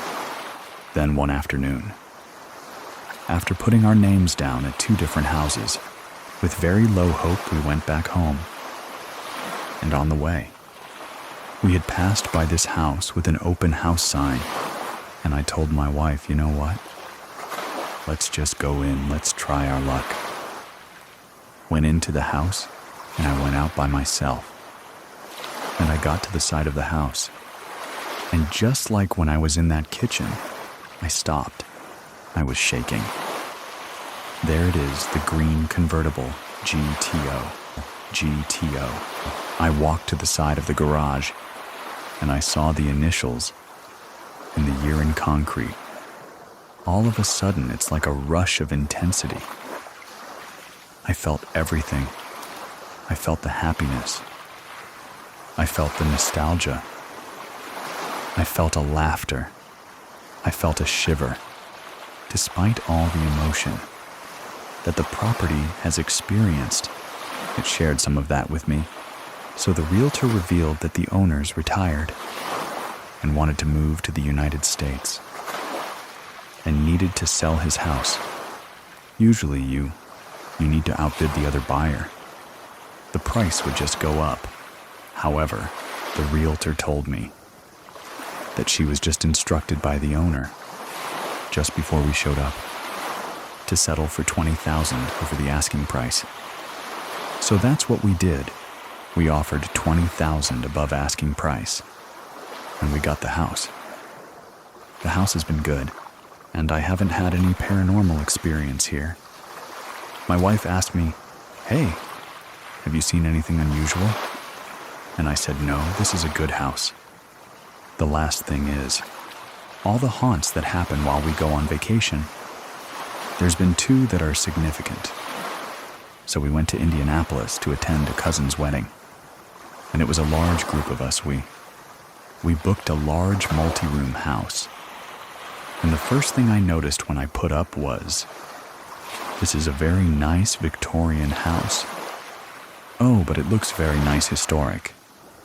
It was in the historic part of Indianapolis. So one night I went to sleep pretty late, and I was tired from a day of driving and attending events. My wife was in the bathroom getting ready to sleep. I closed my eyes, and the light was on in the room. It was bright white light, and I felt the room getting darker through my closed eyelids. So I figured my wife get out of the bathroom, and she turned off the light. When I opened my eyes, and what seemed like a second later, the room had a flickering yellow hue, as if the room was lit by candle lights. Standing at the foot of the bed was an older, white man in colonial attire. He had a saber or a sword by his side. I looked over to my right, and there was an older, white woman with salt and pepper hair in a white nightgown. The older woman was looking into the distance, but the police officer was looking straight at me. I was scared. I pushed myself to sit up, and as soon as I sat up, the older woman turned to look at me. I realized I am awake. I'm wide awake. This is not a sleep paralysis. I closed my eyes. I didn't want to look at them. I saw myself standing on the sidewalk at an intersection. I looked up and saw the signs for the cross street. Pennsylvania and 22nd. A sedan was speeding in its cross intersection, but it hit a pedestrian. The pedestrian's face zoomed into mine, and I saw her face. It was an older black woman with short, buzz-cut hair. And then a name appeared in my head. Wendy. That's when I opened my eyes and I yelled out help. My wife came out of the bathroom, and she asked what happened. I told her what I've seen, and she said, "Let's just go to sleep." I was very unnerved by what I saw. It was 2 apparitions and a memory or something of someone getting run over. So in the morning, I looked on the map. In Pennsylvania, 22nd is 1 street over of where we stay. We stay on the 21st in Pennsylvania. I rationalized that. I must have seen Pennsylvania and 22nd on the map while I was driving, and I must have incorporated that location into what I saw. But I had no explanation for the colonial officer and the woman. I had no explanation for the name Wendy.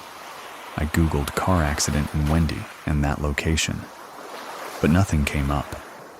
I couldn't explain it. A couple nights later, I sat in the kitchen to talk to one of the uncles. It was early in the morning, again 3 in the morning, and I sat on the table across from him. Behind his head on the wall was an oval vanity mirror.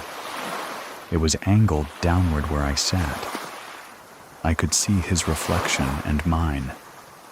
We were in the middle of a conversation, and I looked up in the mirror, and there was a dark shadow figure moving on the wall behind me. It stopped, waved its right hand, and continued moving out of view. I turned around right away, and of course there was nothing there. I didn't tell anyone until we got home, and I told my wife. The last thing that happened was in Chicago, Illinois. I visited Chicago in 22 to attend for graduation for my master's degree, though we stayed at a hotel near the university. When we put up in a taxi, the hotel did not look exactly like what I expected. It was a thin and long building, and of course it's in historic Chicago, so we went out to the floor that we were in. I was talking to my wife about what we're going to do tomorrow, so I didn't really pay attention to the interiors of the elevator. We got off the elevator, and I looked for the signs to the room, but the first thing I noticed was how wide the hallway was. Usually, the hotel hallways is barely enough to fit 2 people, but this hallway was a good 8-foot distance, and it reminded me of one location.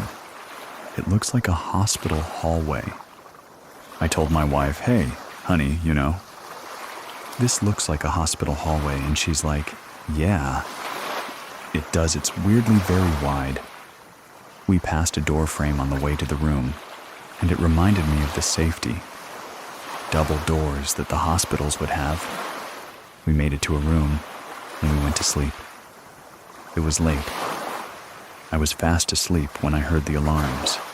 In my head or in my ears, I'm still not sure. In the background, I heard people talking, yelling. I woke up to this noise.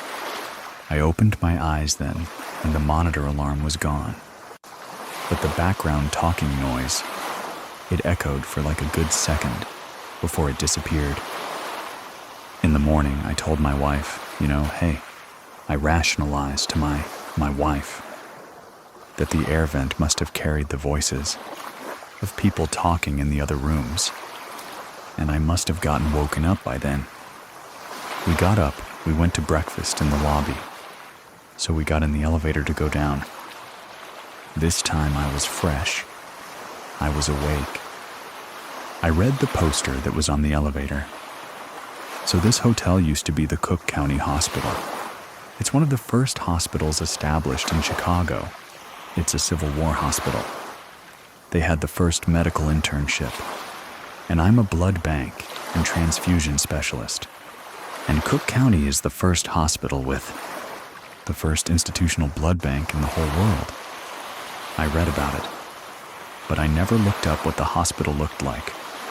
The wide hallway, the monitor alarm, the people speaking. It made sense then that I would hear it. I didn't feel scared. I felt emotional as a fanboy, basically, because I was in a historic location. I had to have a moment with myself to realize internally that it's not all these places. It's probably me, growing up with passive family, where we don't talk about these things. It's hard for me to come to that realization. I tried to rationalize and disprove as much as I could, but I would accept the things I could not. With paranormal activities, you'll only get it if it happens to you. Auditory apparitions. They're fine as long as they don't make a noise. It's the ones that talk to you that's extra scary. Because the second sense of hearing is more of a confirmation that this is real. This is happening. When you have 2 or more senses confirming that it's happening, it's no longer something subconscious. It's real. It's conscious. Just a side note here. Our storyteller today mentioned Wendell, a missing link in his story. He had no idea how it was connected to anything. Well, it turns out our editor and sound designer, Sarah Voorhees Wendell, got us scared today when she heard it. was it just a coincidence? If you have a true story that you want to share, head on over to True Scary Story, and fill out the form. And if you're following the show, we'll get to hear another story next week. Anyway, thank you very much for listening. Keep it scary, everyone. See you soon. Please listen to the story Bad Intentions. We lived in a neighborhood called Pennsyl in Chicago. One of my aunts lived across the street, but I used to love to go over there, to be with my cousins. The houses in Pilsner are really big old structures. It was an old, predominantly immigrant neighborhood, but the houses are Victorian style. They have a big living room, big dining rooms, small bedrooms, big kitchens, a lot of hidden closets, and little places where you can hide. Play hide and go seek. They had little crawl spaces in some of the closets. Those were our favorite places to play. In my cousin's house, there was a closet that had little stairs. Inside the little stairs was another little crawl space. We used to go in there and talk about the things that kids talk about, but you can hear things that were going on in the other rooms. One time, me and my cousins were playing in there, and we heard my aunts did not like him. They called him a bruto, a bad man, or a witch. My aunt had been married and loved her husband. To go with this uncle, they all said that he had practiced witchcraft on her, to get her to go with him. That was unheard of at that time for someone to leave their first husband and to go with someone else. And he was much, much older than my aunt. Much older. Most of my aunts were afraid of him. My uncle, he was calling out to things. He was saying bad words, calling for revenge, and we got scared. My cousins were telling me, he sometimes does that when he gets angry at people. We're not supposed to go into his room or talk to him. We heard him stop and walk out of the room. I went into his room, into his closet. We found a little box, a little black box. Inside of it were little bottles of oils. Hair crossed his. He caught us looking in there. He yelled at his kids. "What are you doing in here? And you're never supposed to come in here." I got really scared and he told me to go home. I went home. I was really scared. My mom asked me what happened. What did you do over there? Because my aunt called her and said that I had been misbehaving and not to come back.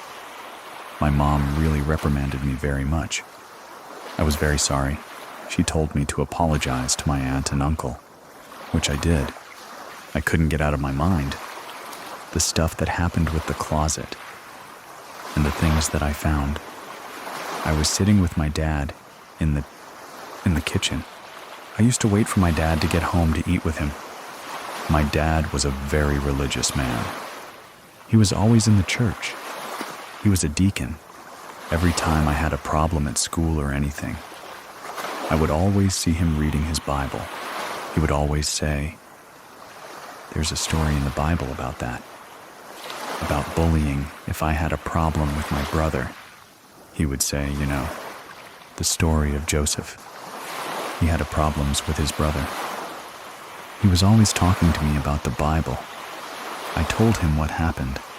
He was furious, very upset. He dropped his plate of frijoles, grabbed me from my hand and started opening the door to go across the street, and grabbed me and didn't say a word. My dad knocked on their door. He confronted my uncle. He said, "I don't ever want you to expose my daughter to any of that kind of stuff. You shouldn't do that to your children either."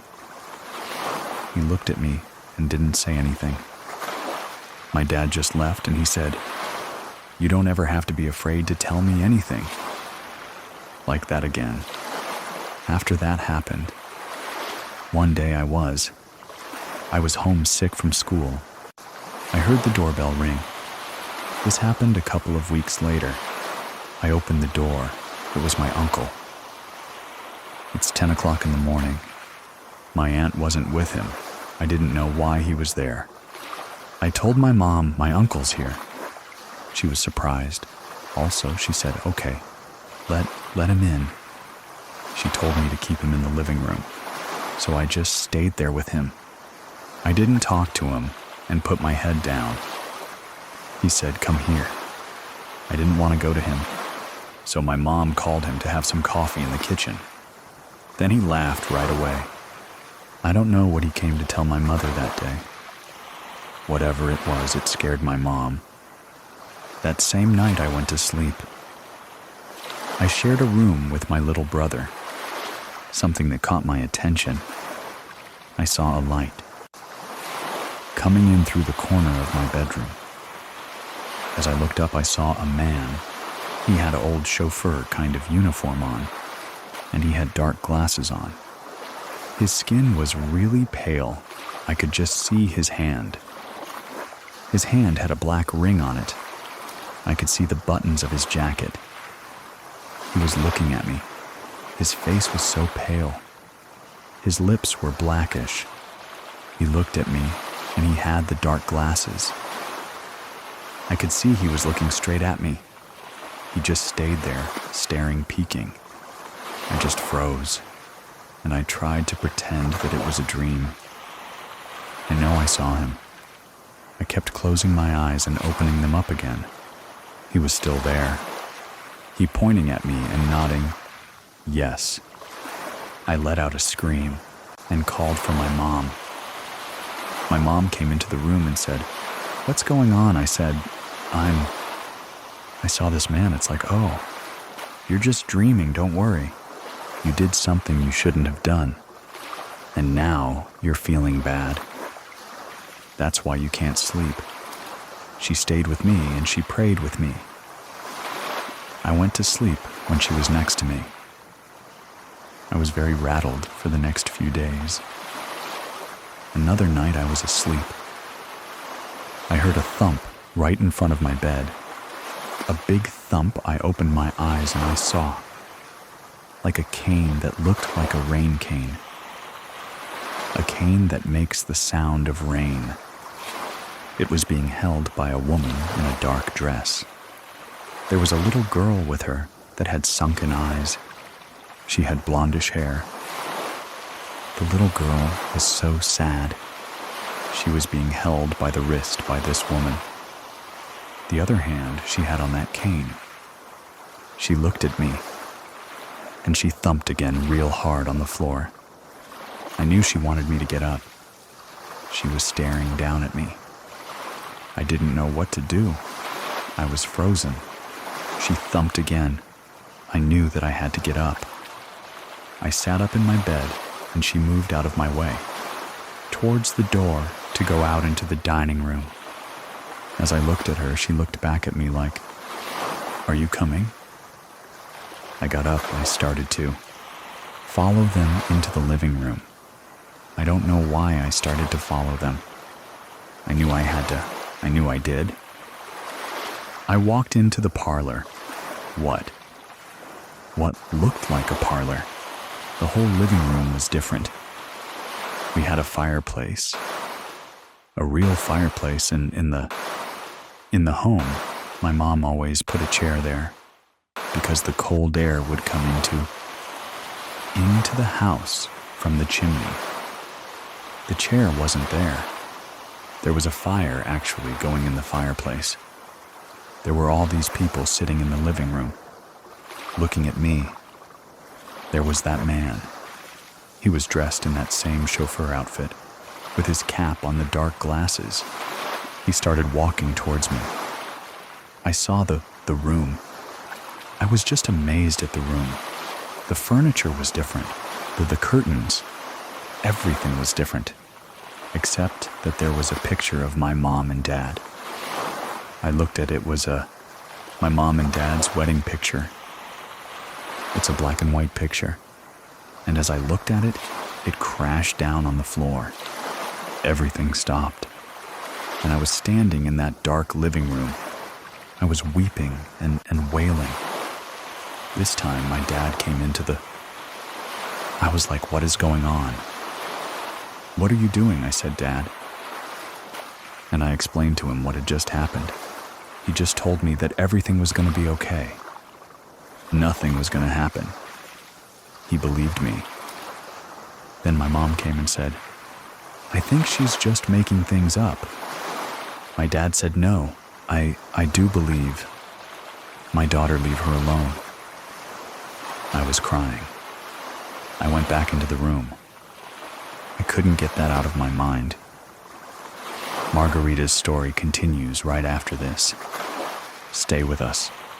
Through the weeks, the teachers started to send notes home to my parents, saying what was wrong with me.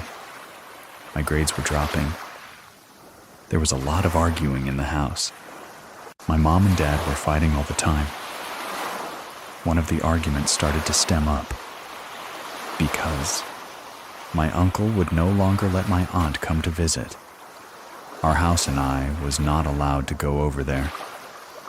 I told one of my aunts what was going on, and she came and talked to me, and she said, I know what's going on. I know he's a brujo. What you have is something called Sosto. He scared you. He scared you. And you can't be afraid of those things. You can't give that power. You have to trust that all is going to be okay. There is always a power bigger than anything bad. For everything that is bad. If you believe in bad, you have to believe in good. She told me the next time that woman came, or anybody came into my room, to tell them to go away, that you are not going with them, that you are protected. Do not allow them to take you anywhere. The next time it happened. A few days later, I saw the man again. This time, he put his hand out like, you're coming with me. I said, no, I'm not going with you. I started to yell loud. And no, I'm not going. I thought I was talking. But I wasn't. I couldn't talk. But in my mind, I was saying, I'm not going with you. I'm not going. I was terrified of him. He started to walk towards me.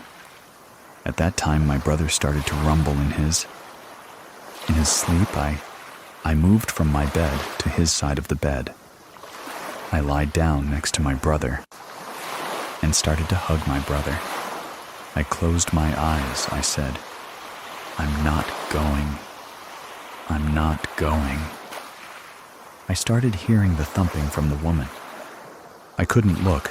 I kept saying, I'm not going.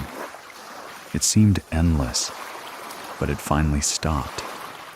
It stopped, I felt like. There was clean air. I felt it leave. I felt the chills, the darkness, the dampy smell, because it came with a musty kind of smell, like wet dirt, but with garbage. It's a smell you can't ever forget, the musky, dirty smell of earth. And it was gone. I didn't smell it anymore. Weeks later, the arguing between my parents settled down. Things started going back to normal in our house. They would greet each other. They would start laughing together. We started being our regular family again.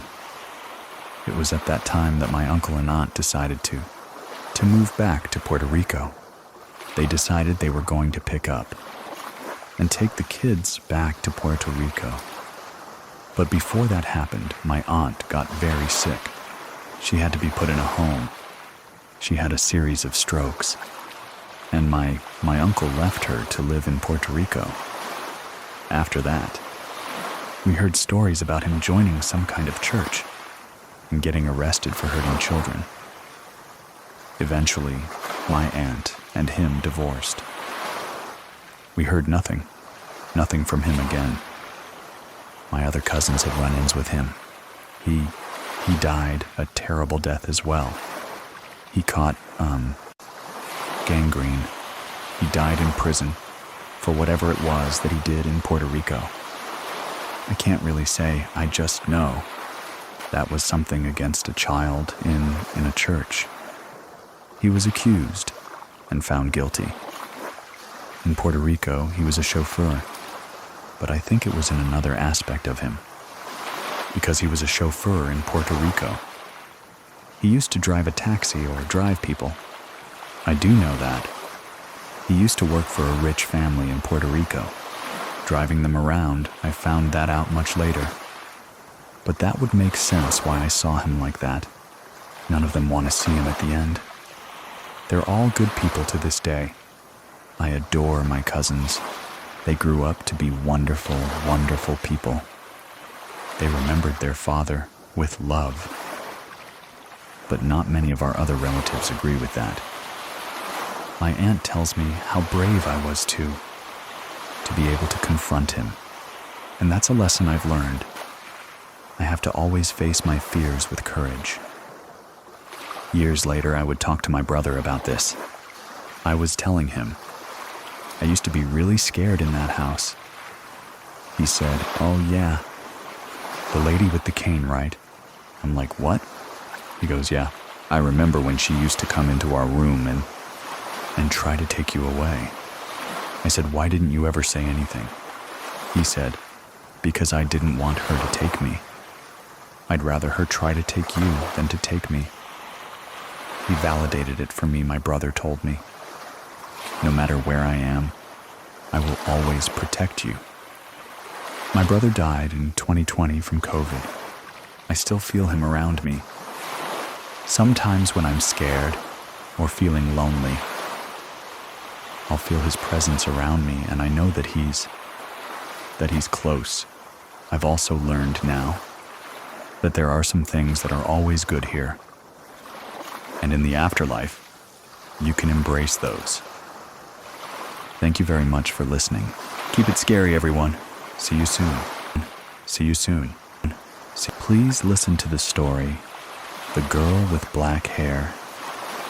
My story begins after my parents' divorce. They wanted to co-parent and live in the same house. They decided to move to a new city in Valencia, Venezuela, around 2006. 2007, we finally settled in this house. That was really close to my new school. This house was inside a gated neighborhood. Our house was the last one on the street and had a koi pond, a huge tree in the entrance. That made the house look more shaded. It was a big, one-story house with 5 bedrooms and 4 bathrooms. Right when we came inside, the house gave me a really weird, creepy vibe. My room was next to my dad's bathroom and bedroom. My dad's bathroom had a big, cool shower that had glass doors. There was no roof, only a mesh roof. But a still rainwater and small leaves will get inside. Sometimes I really like taking showers there. I had to get inside my dad's room to use the bathroom, and I always felt like there was a really welcoming, bad vibe in his room.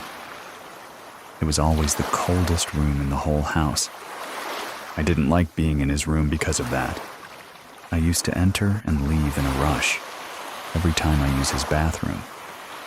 When we moved, we had some boxes and things in the studio go missing. My mom couldn't find an error again. My mom and my siblings started seeing black shadows. In different parts of the house, we always have the feeling of being watched, and an unwelcome feeling. There was this day, I was in the studio using the computer. You could see the studio through a window. In the living room, my brother was in the living room when he saw a man behind me, watching what I was doing. One afternoon, I was in my room, doing my homework and listening to music. Suddenly, I heard someone pounding with their face on my window. Really hard. I was really scared. I was frozen for a moment, until I thought maybe someone was breaking into the house. It had happened before I opened the window, but I didn't see anything. I decided to look in the backyard. Since you could see the backyard from my window, I saw a woman running really fast to her right. She had long hair. She was wearing a long dress. She was translucent. There was this time that I was checking myself in the mirror instead of seeing my reflection. I saw someone else. It quickly disappeared. I stay in the house while my mom went out for groceries. I was doing my homework, and suddenly I felt someone watching me. The air felt heavy. I got really scared. But I call my mom when I call her. Someone growled really close to me. I ran and waited outside my house until my mom arrived. Another time I was in my mom's room, when suddenly I had chills on my whole body, and I felt someone scratch my arm. I experienced a lot of sleep paralysis in this house. My sister also had a few experiences in this house. She was in her room with her family dog when he started growling and barking. My sister saw a girl with black hair and white dress walking around and disappeared quickly. During a thunderstorm on this day, my sister was in the bathroom, and when she stepped out, lightning struck nearby. The lights dimmed, and when it came back, she saw the air again. There was a fire that occurred once. For some unknown reason, luckily, a gardener and other neighbors helped, taking the fire down. After all these occurrences, we had a friend whose aunt read tarot cards. I was really skeptical when she read mine. She said there was an evil entity sent from an ex-girlfriend of my dad. She was a Santara. She sent evil spirits to keep us away from my dad because she was jealous of my mom, my sister and I relationship. And there was one spirit that was in love with my dad. They also mentioned that I had a third eye, and I was able to feel more of these paranormal activities. A few months later, we have to move out because our lease had ended. We moved to a new house, which was a relief, but things didn't stop. My mom was in the kitchen. She saw this girl with black hair and white long dress. She thought it was me, and she was asking her to put away the groceries, but she ignored her and then disappeared. I was always a target when I was doing my homework. This time, the girl walked in the hallway in front of my room and quickly disappeared again. It's another time that I was really upset. I was ripping some old pictures, and I was going to harm myself with a small scissor. I went through depression and had a tendency to self-harm. During these years, I had it on my table, the seizure, but suddenly it moved away and it fell on the ground. It was really strange because I thought, did I move it by accident? But it was not in the edge of the table. I didn't feel anything strange, but I don't know, maybe somebody was trying to protect me. Or maybe something was just there, tried to do something and just fell. After these things stopped happening, my dad, he just didn't believe us. And he thinks that we were just crazy. My mom, she really thinks something. What's going on in the house? And she had her experiences. Not as much as me and my sister. We're like the ones that had more things.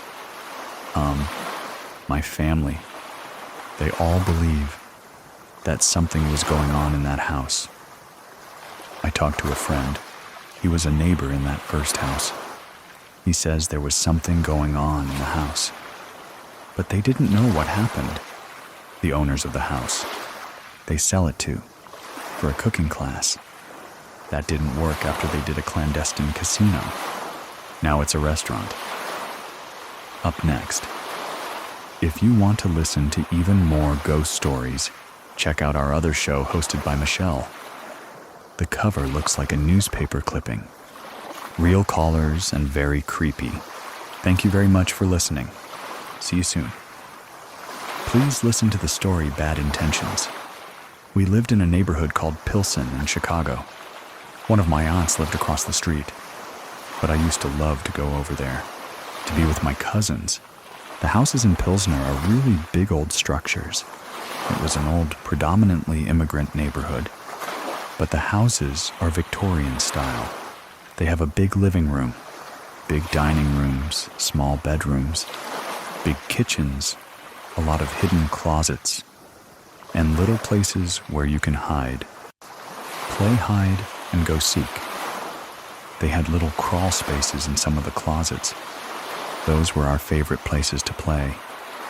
In my cousin's house, there was a closet that had little stairs. Inside the little stairs was another little crawl space. We used to go in there and talk about the things that kids talk about, but you can hear things that were going on in the other rooms. One time, me and my cousins were playing in there, and we heard my aunts did not like him. They called him a bruto, a bad man or a witch. My aunt had been married and loved her husband. To go with this uncle, they all said that he had practiced witchcraft on her, to get her to go with him. That was unheard of at that time for someone to leave their first husband and to go with someone else. And he was much, much older than my aunt. Much older. Most of my aunts were afraid of him. My uncle, he was calling out to things. He was saying bad words, calling for revenge, and we got scared. My cousins were telling me he sometimes does that when he gets angry at people. We're not supposed to go into his room or talk to him. We heard him stop and walk out of the room. I went into his room, into his closet. We found a little box, a little black box. Inside of it were little bottles of oils. Haircrossed is. He caught us looking in there. He yelled at his kids. "What are you doing in here? And you're never supposed to come in here." I got really scared and he told me to go home. I went home. I was really scared. My mom asked me what happened. What did you do over there? 'Cause my aunt called her and said that I had been misbehaving and not to come back. My mom really reprimanded me very much. I was very sorry. She told me to apologize to my aunt and uncle, which I did. I couldn't get out of my mind the stuff that happened with the closet and the things that I found. I was sitting with my dad in the kitchen. I used to wait for my dad to get home to eat with him. My dad was a very religious man. He was always in the church. He was a deacon. Every time I had a problem at school or anything, I would always see him reading his Bible. He would always say, "There's a story in the Bible about that. About bullying. If I had a problem with my brother," he would say, the story of Joseph. He had problems with his brother. He was always talking to me about the Bible. I told him what happened. He was furious, very upset. He dropped his plate of frijoles, grabbed me from my hand and started opening the door to go across the street, and grabbed me and didn't say a word. My dad knocked on their door. He confronted my uncle. He said, "I don't ever want you to expose my daughter to any of that kind of stuff. You shouldn't do that to your children either." He looked at me and didn't say anything. My dad just left and he said, "You don't ever have to be afraid to tell me anything." Like that again. After that happened, one day I was home sick from school. I heard the doorbell ring. This happened a couple of weeks later. I opened the door. It was my uncle. It's 10 o'clock in the morning. My aunt wasn't with him. I didn't know why he was there. I told my mom, "My uncle's here." She was surprised. Also, she said, okay, let him in. She told me to keep him in the living room, so I just stayed there with him. I didn't talk to him and put my head down. He said, come here. I didn't want to go to him, so my mom called him to have some coffee in the kitchen. Then he laughed right away. I don't know what he came to tell my mother that day. Whatever it was, it scared my mom. That same night I went to sleep. I shared a room with my little brother. Something that caught my attention. I saw a light coming in through the corner of my bedroom. As I looked up, I saw a man. He had an old chauffeur kind of uniform on, and he had dark glasses on. His skin was really pale. I could just see his hand. His hand had a black ring on it. I could see the buttons of his jacket. He was looking at me. His face was so pale. His lips were blackish. He looked at me, and he had the dark glasses. I could see he was looking straight at me. He just stayed there, staring, peeking. I just froze, and I tried to pretend that it was a dream. I know I saw him. I kept closing my eyes and opening them up again. He was still there. He pointing at me and nodding, yes. I let out a scream and called for my mom. My mom came into the room and said, what's going on? I said, I saw this man. It's like, oh, you're just dreaming, don't worry. You did something you shouldn't have done. And now you're feeling bad. That's why you can't sleep. She stayed with me and she prayed with me. I went to sleep when she was next to me. I was very rattled for the next few days. Another night I was asleep. I heard a thump right in front of my bed. A big thump. I opened my eyes and I saw, like a cane that looked like a rain cane. A cane that makes the sound of rain. It was being held by a woman in a dark dress. There was a little girl with her that had sunken eyes. She had blondish hair. The little girl was so sad. She was being held by the wrist by this woman. The other hand she had on that cane. She looked at me, and she thumped again real hard on the floor. I knew she wanted me to get up. She was staring down at me. I didn't know what to do. I was frozen. She thumped again. I knew that I had to get up. I sat up in my bed, and she moved out of my way, towards the door to go out into the dining room. As I looked at her, she looked back at me like, "Are you coming?" I got up. I started to follow them into the living room. I don't know why I started to follow them. I knew I had to. I knew I did. I walked into the parlor. What looked like a parlor. The whole living room was different. We had a fireplace. A real fireplace in the home. My mom always put a chair there because the cold air would come into the house from the chimney. The chair wasn't there. There was a fire actually going in the fireplace. There were all these people sitting in the living room, looking at me. There was that man. He was dressed in that same chauffeur outfit, with his cap on the dark glasses. He started walking towards me. I saw the room. I was just amazed at the room. The furniture was different. The curtains, everything was different, except that there was a picture of my mom and dad. I looked at it. Was my mom and dad's wedding picture. It's a black and white picture. And as I looked at it, it crashed down on the floor. Everything stopped. And I was standing in that dark living room. I was weeping and wailing. This time my dad came into the... I was like, what is going on? What are you doing? I said, Dad. And I explained to him what had just happened. He just told me that everything was going to be okay. Nothing was going to happen. He believed me. Then my mom came and said, "I think she's just making things up." My dad said, "No, I do believe. My daughter, leave her alone." I was crying. I went back into the room. I couldn't get that out of my mind.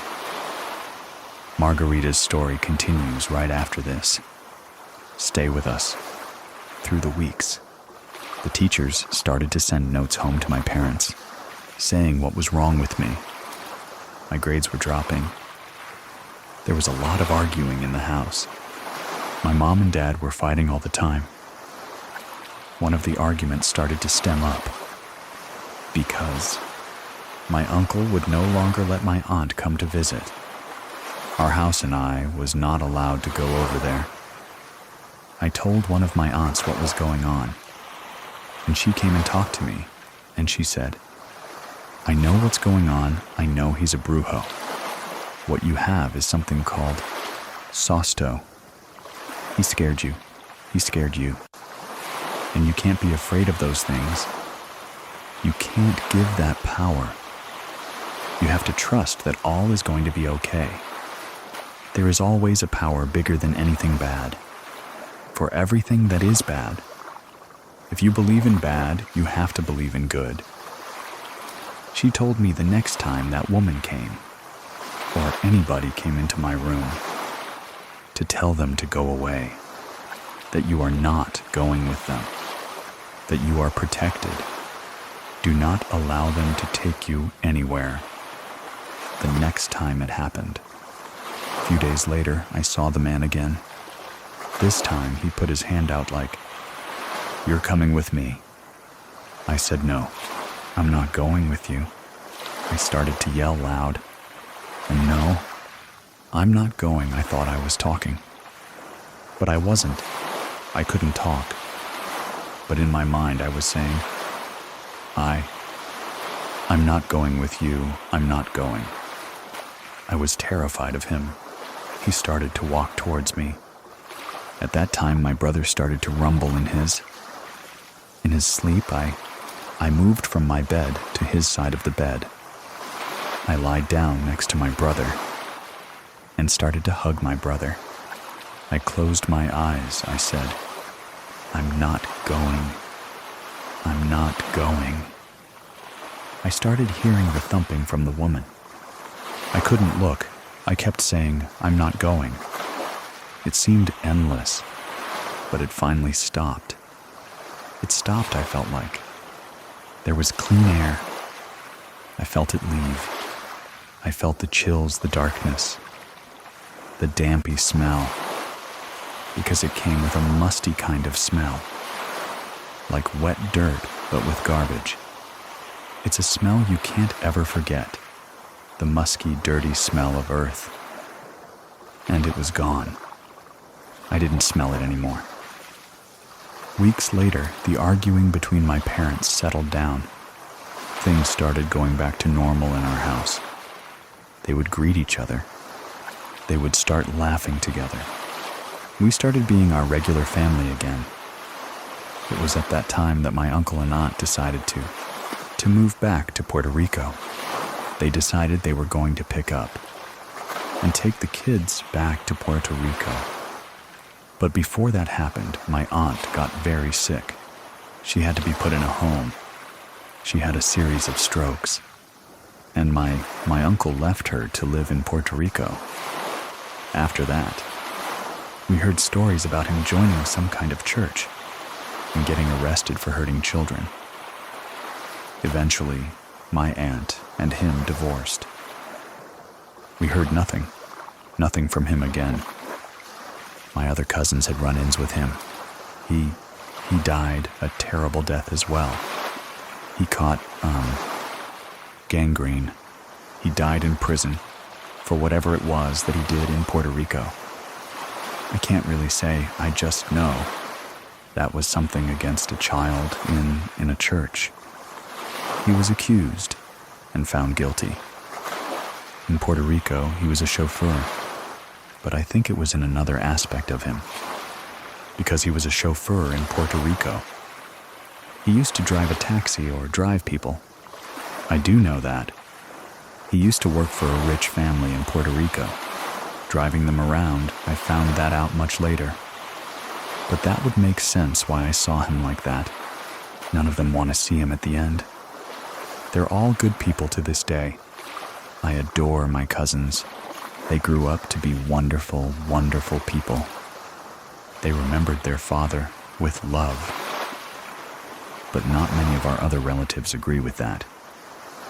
My aunt tells me how brave I was to be able to confront him. And that's a lesson I've learned. I have to always face my fears with courage. Years later, I would talk to my brother about this. I was telling him, I used to be really scared in that house. He said, "Oh yeah, the lady with the cane, right?" I'm like, "What?" He goes, "Yeah, I remember when she used to come into our room and try to take you away." I said, "Why didn't you ever say anything?" He said, "Because I didn't want her to take me. I'd rather her try to take you than to take me." He validated it for me, my brother told me. No matter where I am, I will always protect you. My brother died in 2020 from COVID. I still feel him around me. Sometimes when I'm scared or feeling lonely, I'll feel his presence around me, and I know that he's close. I've also learned now that there are some things that are always good here. And in the afterlife, you can embrace those. Thank you very much for listening. Keep it scary, everyone. See you soon. See you soon. Please listen to the story Farmhouse Nightmares. Some memories never fade. She was just a child when it happened, alone in the dark, unable to move. She heard it, and she knew she was not alone. My name is Edwin, and here is Liz's true scary story. My name is Liz. This situation happened 1976. I was 8, my older sister was 10. Back then, my parents divorced, so we had to go into the foster care system. The night that we left, we had to go to what they call an emergency shelter. Home.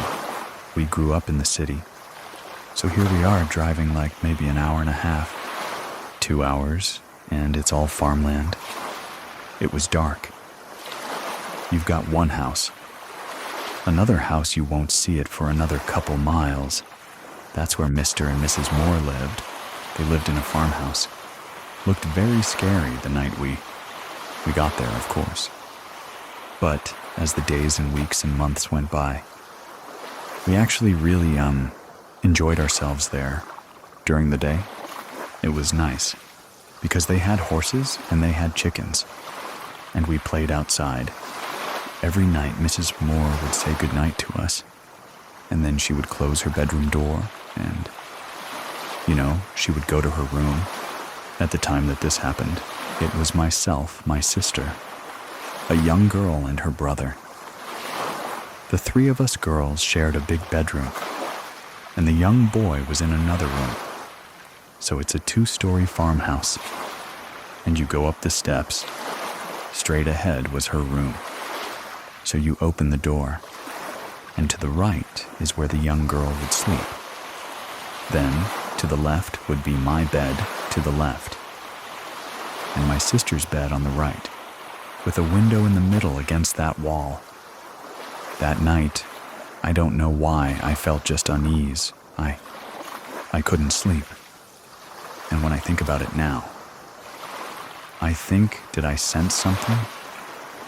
My head is turned to the right with my left ear exposed, meaning I didn't have the sheets over my face or anything. I couldn't sleep, but I had my eyes closed. And then, all of a sudden, I see the shadow, but look to be of a man come in the room, come straight and then turn left, coming either to my sister's side or my side. I can see that, but yet my eyes are closed. and I know I was not sleeping. I couldn't scream, I couldn't cry. I couldn't do anything. I couldn't move, I was frozen. But I could just see it coming. It started to hover down over me. Now this shadow was darker than dark. Like I said, there was a window. The moon was out and you still couldn't see the shadow. And he was tall, very tall. So he hovers over me, and he starts to get closer and closer. And then he starts whistling in my left ear, and each time he whistled, I could feel him getting closer. And then he touched me. When he touched me, which felt cold, I woke up. It was like I was in this trance. And then I woke up, and I started screaming, and I was crying. Mrs. Moore comes in, turns on the light, and she says, "What the devil's going on here?" I said, "There is a man here." He whistled in my ear, and he touched me. "There is a man here." I just kept repeating it and repeating it. She thought it was nonsense. She didn't believe me. My sister and the other girl just their eyes were kind of big, wow, you know what's going on? She said, "I'll go to bed."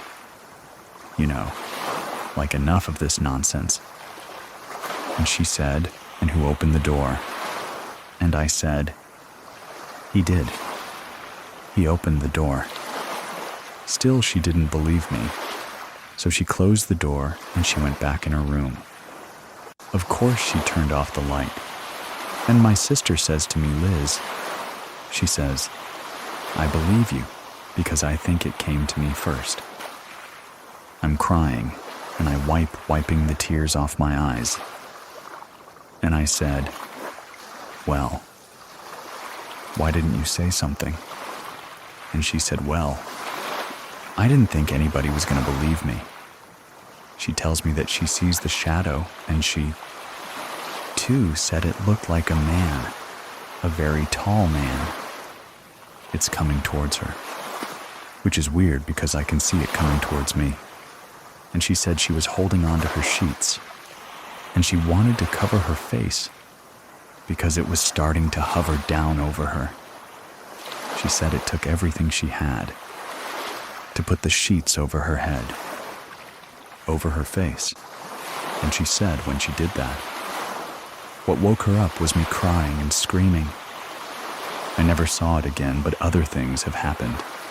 It just was not the Shadow Man. My first encounter with what I may call the paranormal happened probably a year before my parents separated. I was home alone with my baby sister. My dad was working. My mom was working at night from time to time. She cleaned offices at night, and I remember her taking my older sister with her. Now, nowadays you're going, okay, wait. She's 7 years old. No one leaves her 7-year-old like that. But back then, in the 70s, anything happened. We were in this apartment.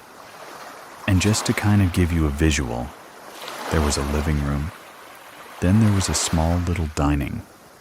And right across from it was a kitchen. And then straight ahead, to the left was my parents' bedroom. Then down the hall was our bedroom. And the three of us shared it. That night, I'm sitting in the living room. The couch was on one side of the wall, and I was watching TV kind of sideways. Sitting on that couch, and my sister was on the floor. She was playing. I think I might have had a blanket on the carpet for her. I needed to get her a diaper. I got up, and I went straight down the hallway into our room, opened the door, and as soon as I opened the door, to the right of that room is our closet. And when I opened the door and turned on the light, that closet door was shaking. It was trembling And I'm looking at it, I'm scared. Of course I'm 7 years old, I'm scared. And I quickly go straight to my sister's crib. grab a diaper, close the door, didn't turn off the light, nothing. I just closed the door and I ran back in the living room. Of course I'm starting to cry a little. I changed her diaper, and I'm sitting there, and I can recall watching the Sonny and Cher show, and I'm sitting there watching that and trying not to think about what I just saw, just praying that my mom would hurry up and come home. As I'm sitting on this couch, I'm on each side of the couch with one end, table on one side and table on the other side. All of a sudden, to the right, on that table, and I looked at it like, what was that? Then, all of a sudden, to the left, the end table on the left side of the couch, it knocks again. And I'm like freaking out by then, knowing that something is wrong here. And all of a sudden, it starts knocking underneath the couch. I jumped off and I got on the floor, started tearing, but I don't think I was crying, like out loud, because I didn't want to scare my baby sister. When my mom finally comes home with my older sister, as soon as she opens the door, I run to her and I'm crying, and she's saying to me in Spanish. She says, "Mijita, ¿qué te pasa?" which is honey. What's wrong? I started telling her. The closet door in the bedroom was shaking. This table was knocking. And then it knocked again on this table. And then it knocked under the sofa. I guess because we're Hispanic. And we have that background of beliefs in the paranormal. And all these other things. And the thing she asks is how many knocks? And I'm looking at her, and I'm like, 3. 3 on this table, 3 on that table, and 3 under the couch. And then she proceeds to tell me, which now when you think about it, it's like, okay, why would you tell me that? Mom, at like 7 years old. And she said, well, that's the devil. Thinking back on that, with knowledge I have of some things, that's mocking the Holy Trinity. So you know when you're 7 years old, you're not going to make up a story of 3 knocks each. And that was the first time that an encounter of, for me, I call it evil. I call it evil. I've had many evil encounters, but I've had other types of paranormal encounters. Just maybe not necessarily all bad. That one, though, was bad. The next story would be when we left Mr. and Mrs. Moore's house and found like a permanent foster home. We actually stayed the most with Mrs. Moore's best friend, Mrs. Clark. She was a widow. Her husband was the local pastor, who had passed away long time ago. We came to love her and her huge family. I mean, she had like 7 grandkids, grown kids, and she did open her home to other foster kids. Not just me and my sister. And my sister, again, is my older sister. My younger sister stayed with my mom. I think we may have had a 4th of July party. We had to walk down this road. Very dark road again. It's that same road, it's dark. It's farmland. And we were walking. Maybe there's about, maybe 10 of us. Towards what I call like a fork in the road. Because half of those kids lived on the other side of that road. And in this fork of the road is where our church was, our Baptist church. And there's a graveyard next to it. And these other kids that needed to go to the other side of the road, all they had to do was just kind of like walk in the grass of the church to go to the other side, so they did that. The rest of us stayed on our side. You know, we said our goodbyes. And then all of a sudden, someone said, "Look, what is that?" We all looked, and he was pointing at the sign where it has, like the church services. But it was a pretty big sign because there was still a lot of room for it. just being like concrete. The sign did not cover all of that, but he was pointing at that.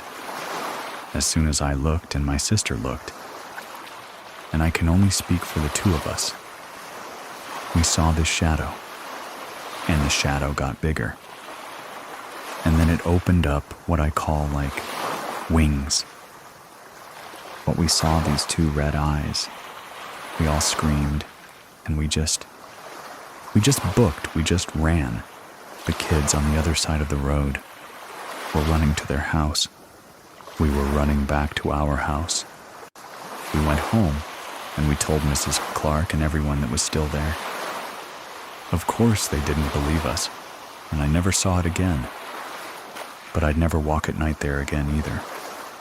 What I think we saw may have been a Mothman. This was Pittsburgh, Maryland.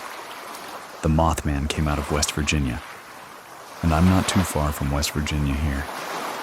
It is possible that this thing travels.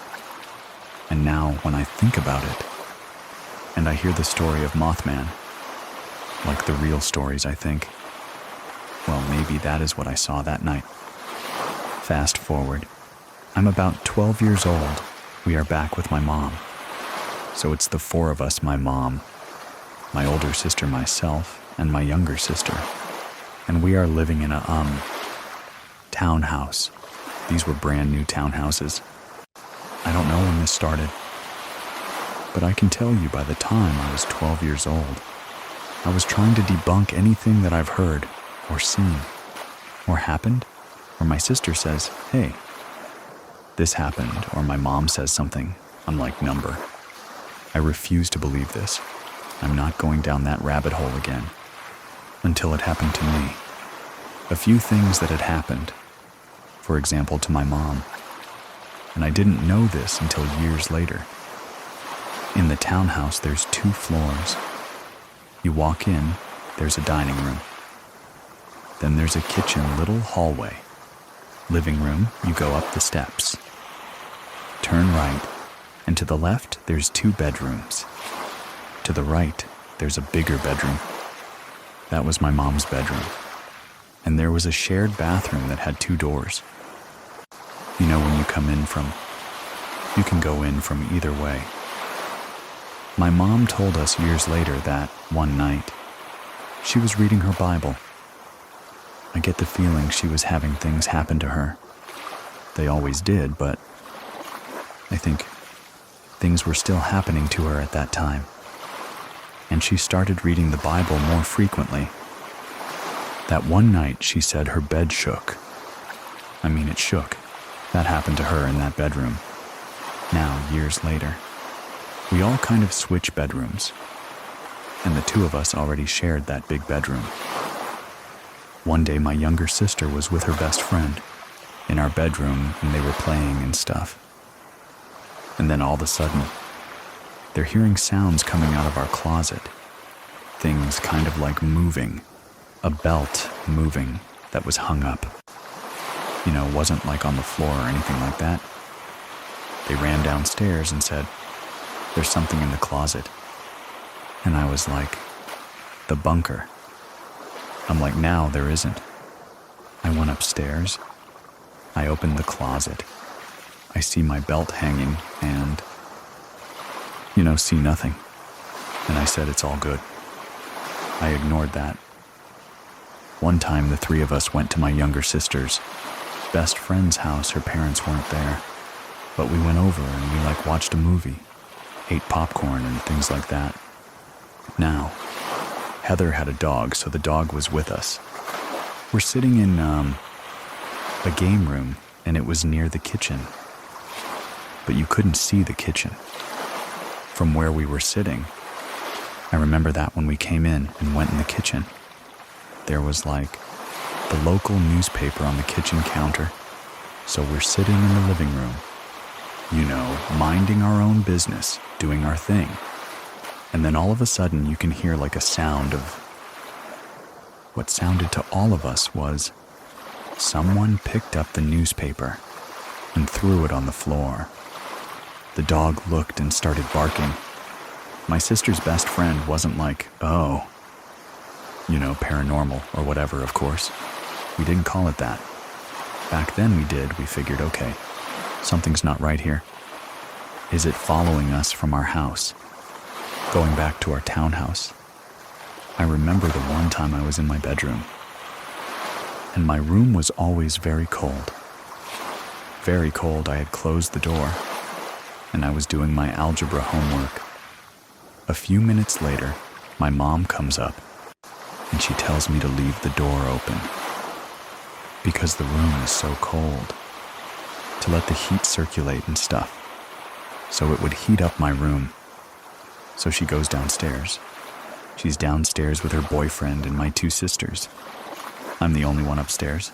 I'm on my bed, sitting on my bed, looking at my book, and I can see that my door shut, but it didn't clasp or anything. It came close to closing, but it didn't. But it moved so quickly, it just went.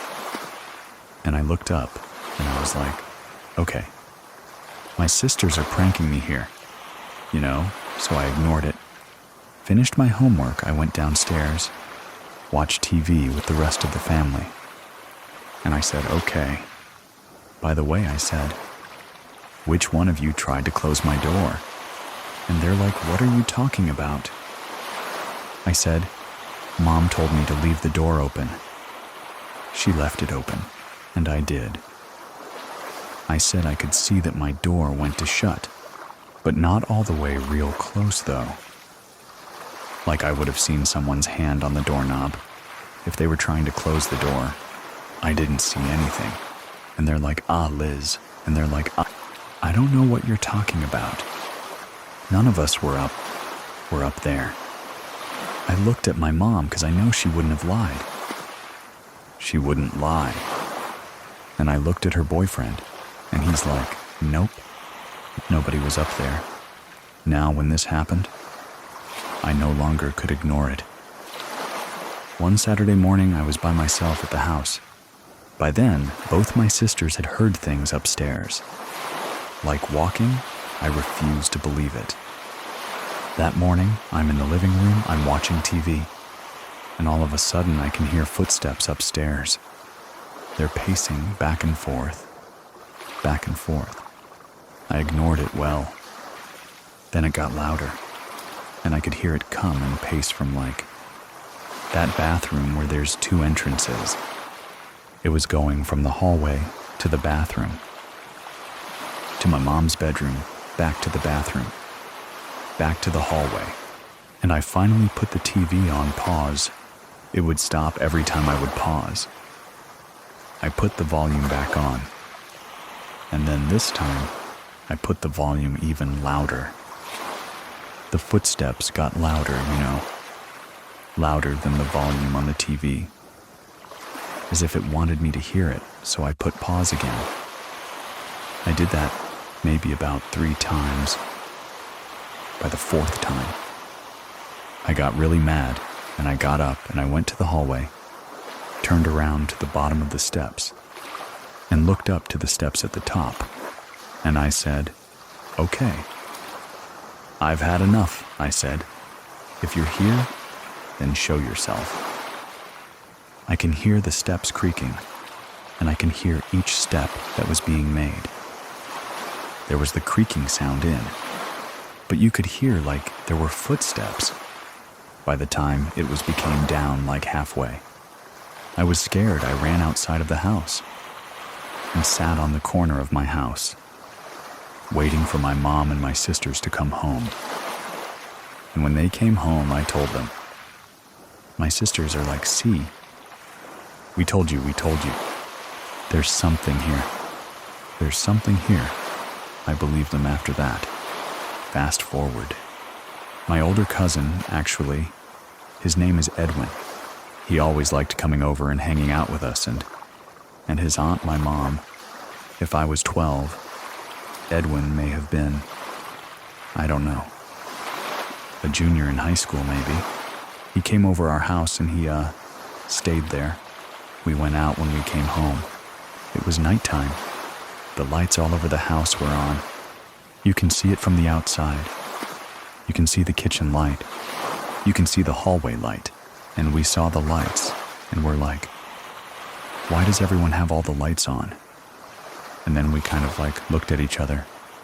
Not my mom, but us sisters. And we're like, I bet something happened. So as soon as we come up the steps outside, he opens the door and he's holding a bat. And he says to my mom in Spanish, he says, you have something here. There's something here. It keeps walking. We're like, yep, okay. That definitely confirms there's something there. We even had our neighbor 2 doors down. He came over. One night he was there by himself. We had gone out, and when we came home, Butch tells my mom, and we're standing there. We can hear him. He says, there's something in this house. He proceeds to say that you know. He's hearing footsteps. When you're talking me, my 2 sisters, my cousin, and our neighbor, that's 5 people that have heard things in that house. So, I mean, at some point we all moved. You know, we got older and we moved and all that. And I was glad to get out of the house. That house really creeped me out. But it was a brand new house townhouse. I find out later that my mom had sought some help. Not sure whether it was what I call some sort of voodoo person, some sort of witch person. I don't know, but something like that. What she was told was it was her, that something was following her. You know, at that time I believed it, and I got mad. I'm like, it's your fault. You know it's following us. But quite honestly, you know, like I said, I'm 56 years old and I still have things that happen. Not to that degree, but things that you're thinking, okay, well, did I just hear my son's voice? Or did I hear someone just call me that sort of thing? But not every situation of the paranormal is bad. There's good things, and there's bad things. If there's a story that you want to share with the rest of us, head on over to TrueScaryStory.com and fill out the form to not miss out on the next week's story. Make sure you're following the show. Thank you very much for listening. Keep it scary, everyone. See you soon. Please listen to the story, The Witch Book. A family moves into a beautiful home in San Antonio, but what they thought was a fresh start quickly turned into a nightmare. Don't listen alone. My name is Edwin, and here is Veronica's true scary story. This dates back to August of 2018. My parents had decided to move from Round Rock, which is north of Austin. This happened to be a perfect timing for my younger sister and I, because I was transferring out of community college to a university in San Antonio while she was graduating high school and gonna go to a college in San Antonio as well. It was a beautiful house. It was a 2-story house, all brick in a gated community, which was like super fancy to us. About 6 months into living there, things really started to pick up. Instantly when you walk in, it had like an eerie feeling to it. The first instance is I was in my restroom. You can see the hallway, and it was a pretty long hallway connecting all 3 rooms. I saw my sister walk out, and I said something along the lines like, hey, like, what are you doing? Earlier, my parents said they're gonna go grocery shopping, and I thought she was going with them, but she didn't reply back to me. I started saying like, what are you doing? But I couldn't see her. So then I started looking all around the house, and when I went outside to go check if like the car was gone, and I saw I was home alone, which just really freaked me out.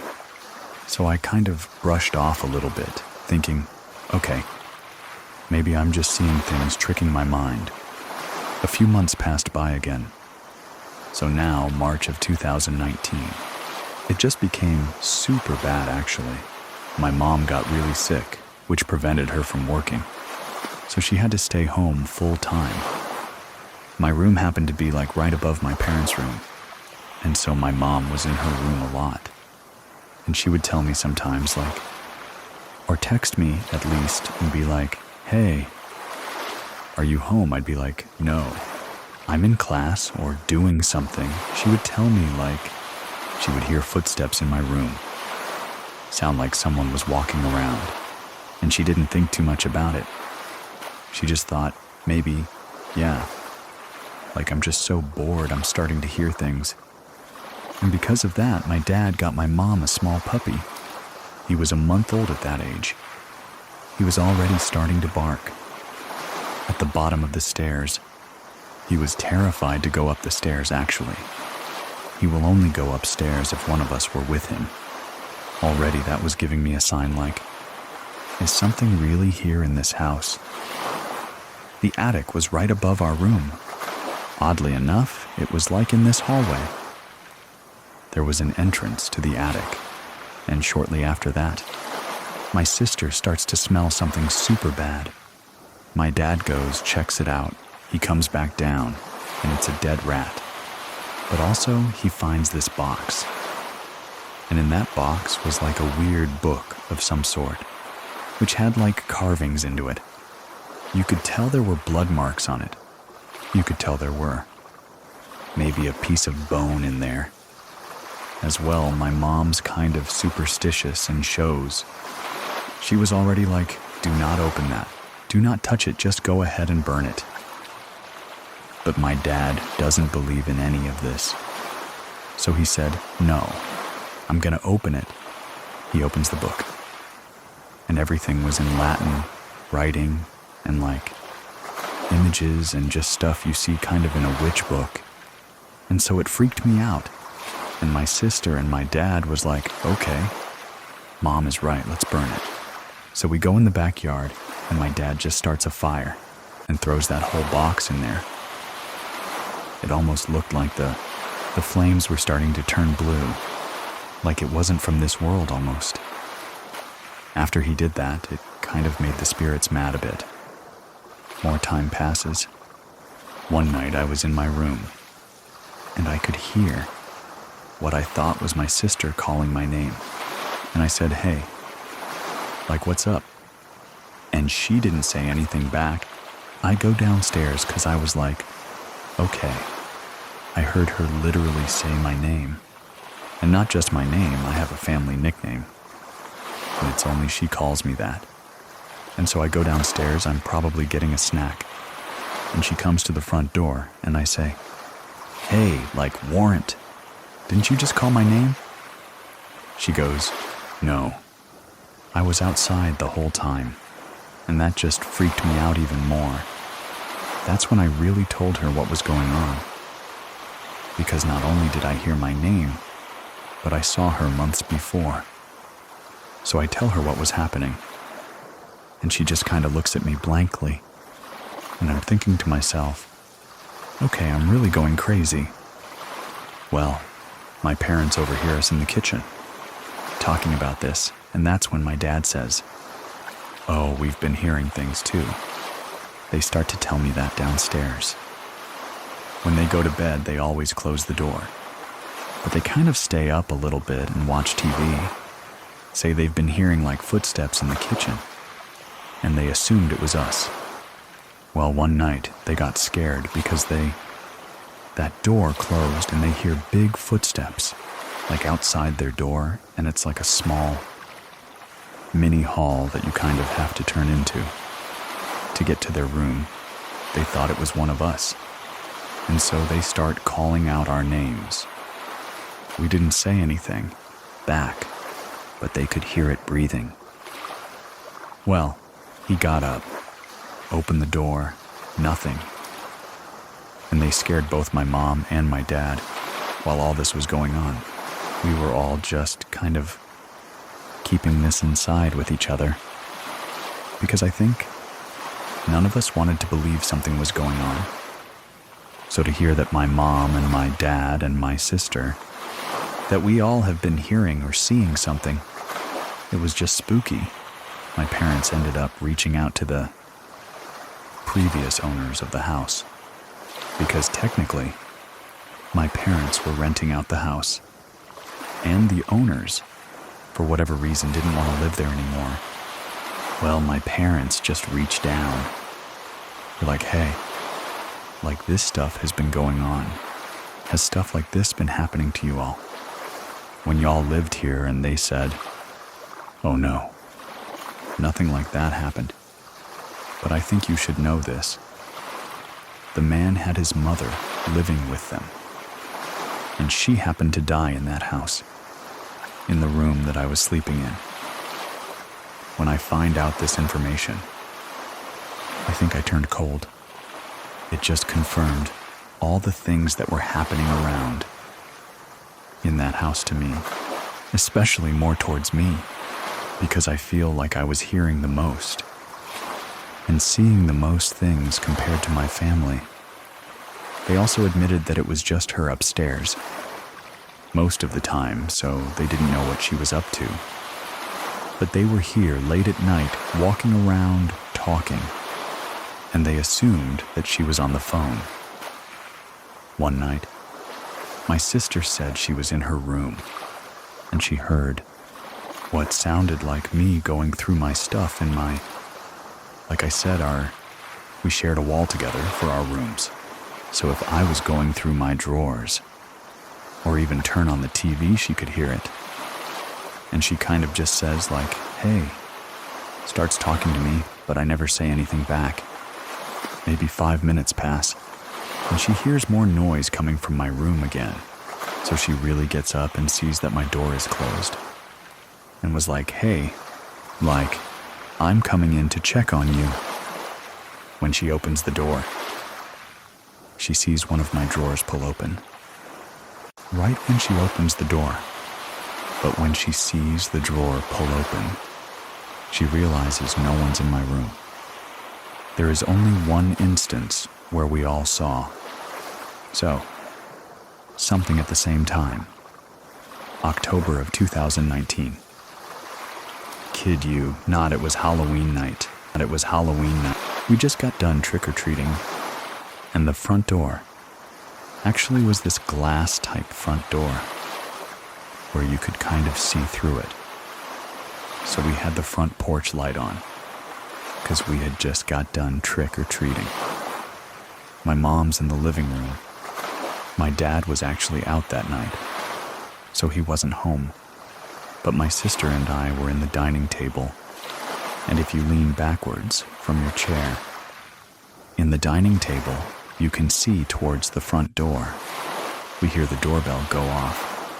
And of course, in a 2-story house, that doorbell ring echoes everywhere. I lean back towards my chair from the dining table. When I see this tall figure, it's Halloween night, so of course costumes. And I was thinking to myself, maybe some teenagers are at the door, or a teenager, because I could tell it was one person. So I grabbed the candy bowl. They ring the doorbell again. At this point, my mom and my sister behind me, kind of telling me to be careful, because it was late, but also like, yes, just get the candy out. As soon as I open the door, nothing. The shadow's gone, no one's at the front door. That freaked my mom out the most, because she's always just heard footsteps and heard things, but she never actually saw anything. So when she saw that no one showed up at the door, after we saw a shadow, we could tell someone was at the front door. That just freaked her out even more. I'm in my room one night, I go to bed like normal. But except this time, my mom's dog, he decides to sleep with me. And he never sleeps with me, but he decided to.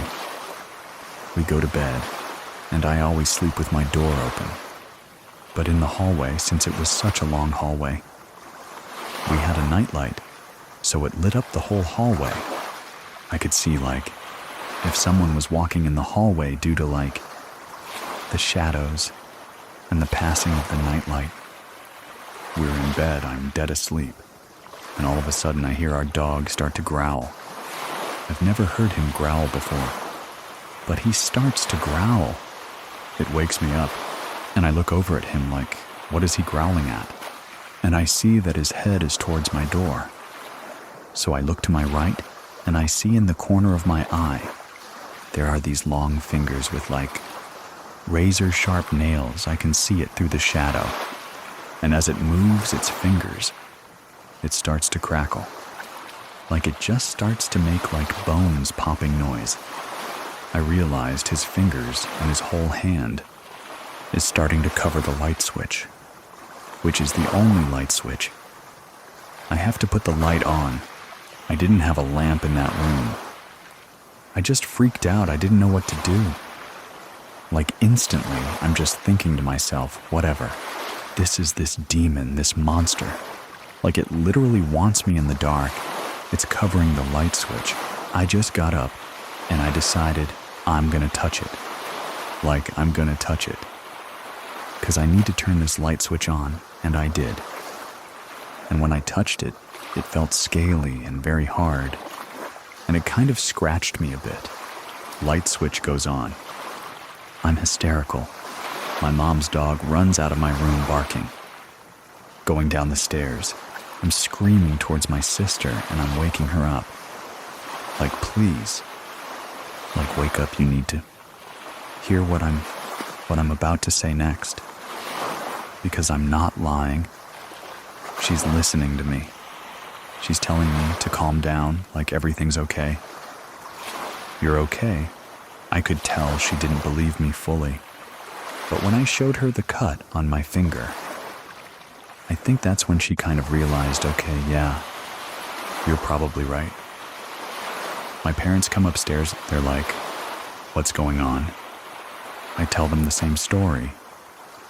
And I think they really believed me because I was just so hysterical that I was not gonna sleep in that room for the rest of the night. When I finally slept in that room, if anything, it just made it worse for me because I was having constant nightmares and terrors. Every night I will wake up screaming of like doing evil things to my family, which I've never had experienced that before. To this day, that really still shakes me to my core, truly. Because I have had previous experiences in the past. I am the most sensitive in my family to hear, see, feel things, but I've never actually had anything touch me, or me touch it that was like the pushing factor for me to get out of the house.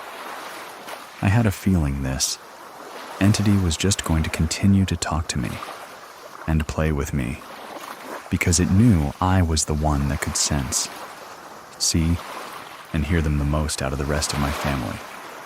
So I moved out after that. My parents and my sister both say like they haven't heard much or seen anything after that. I was so scared that this entity followed me really because I touched it. So I didn't know what was going to happen. Thankfully, I have not seen or heard anything since. But I definitely do get nightmares about it still. Me back in that room. Me just being so still, shaking to my core, feeling I can't move. January 2020.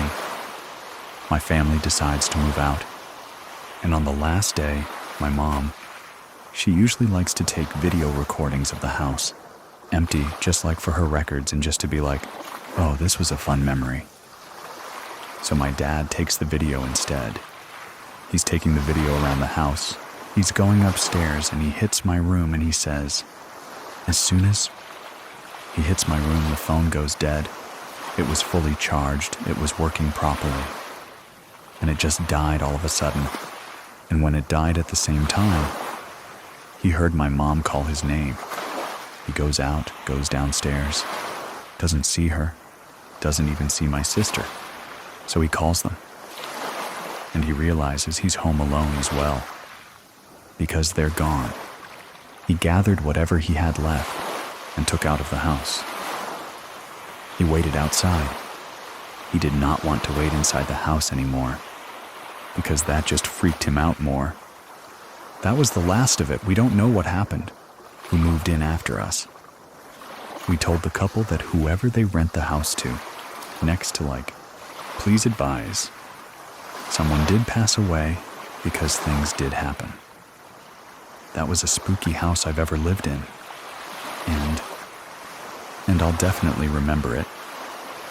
I definitely do sleep with the nightlights on. I do believe now that I am a stronger spiritual person. I do pray more. I got more into church after that, which helps me in my belief system.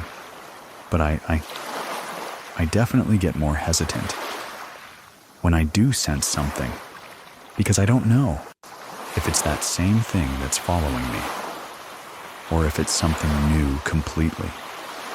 And I hope that I never experience anything like that again. You can get these stories without ads by trying out Scary Plus over on scaryplus.com and support our small team behind the scenes. At the same time, and also, please drop 5 stars for us in the reviews for the show, and we'll keep the stories going. If you have a story you want to share, head on over to True Scary Story. Links to everything are in the description of this episode. Thank you very much for listening. Keep it scary, everyone. See you soon. Scary, everyone. See you soon.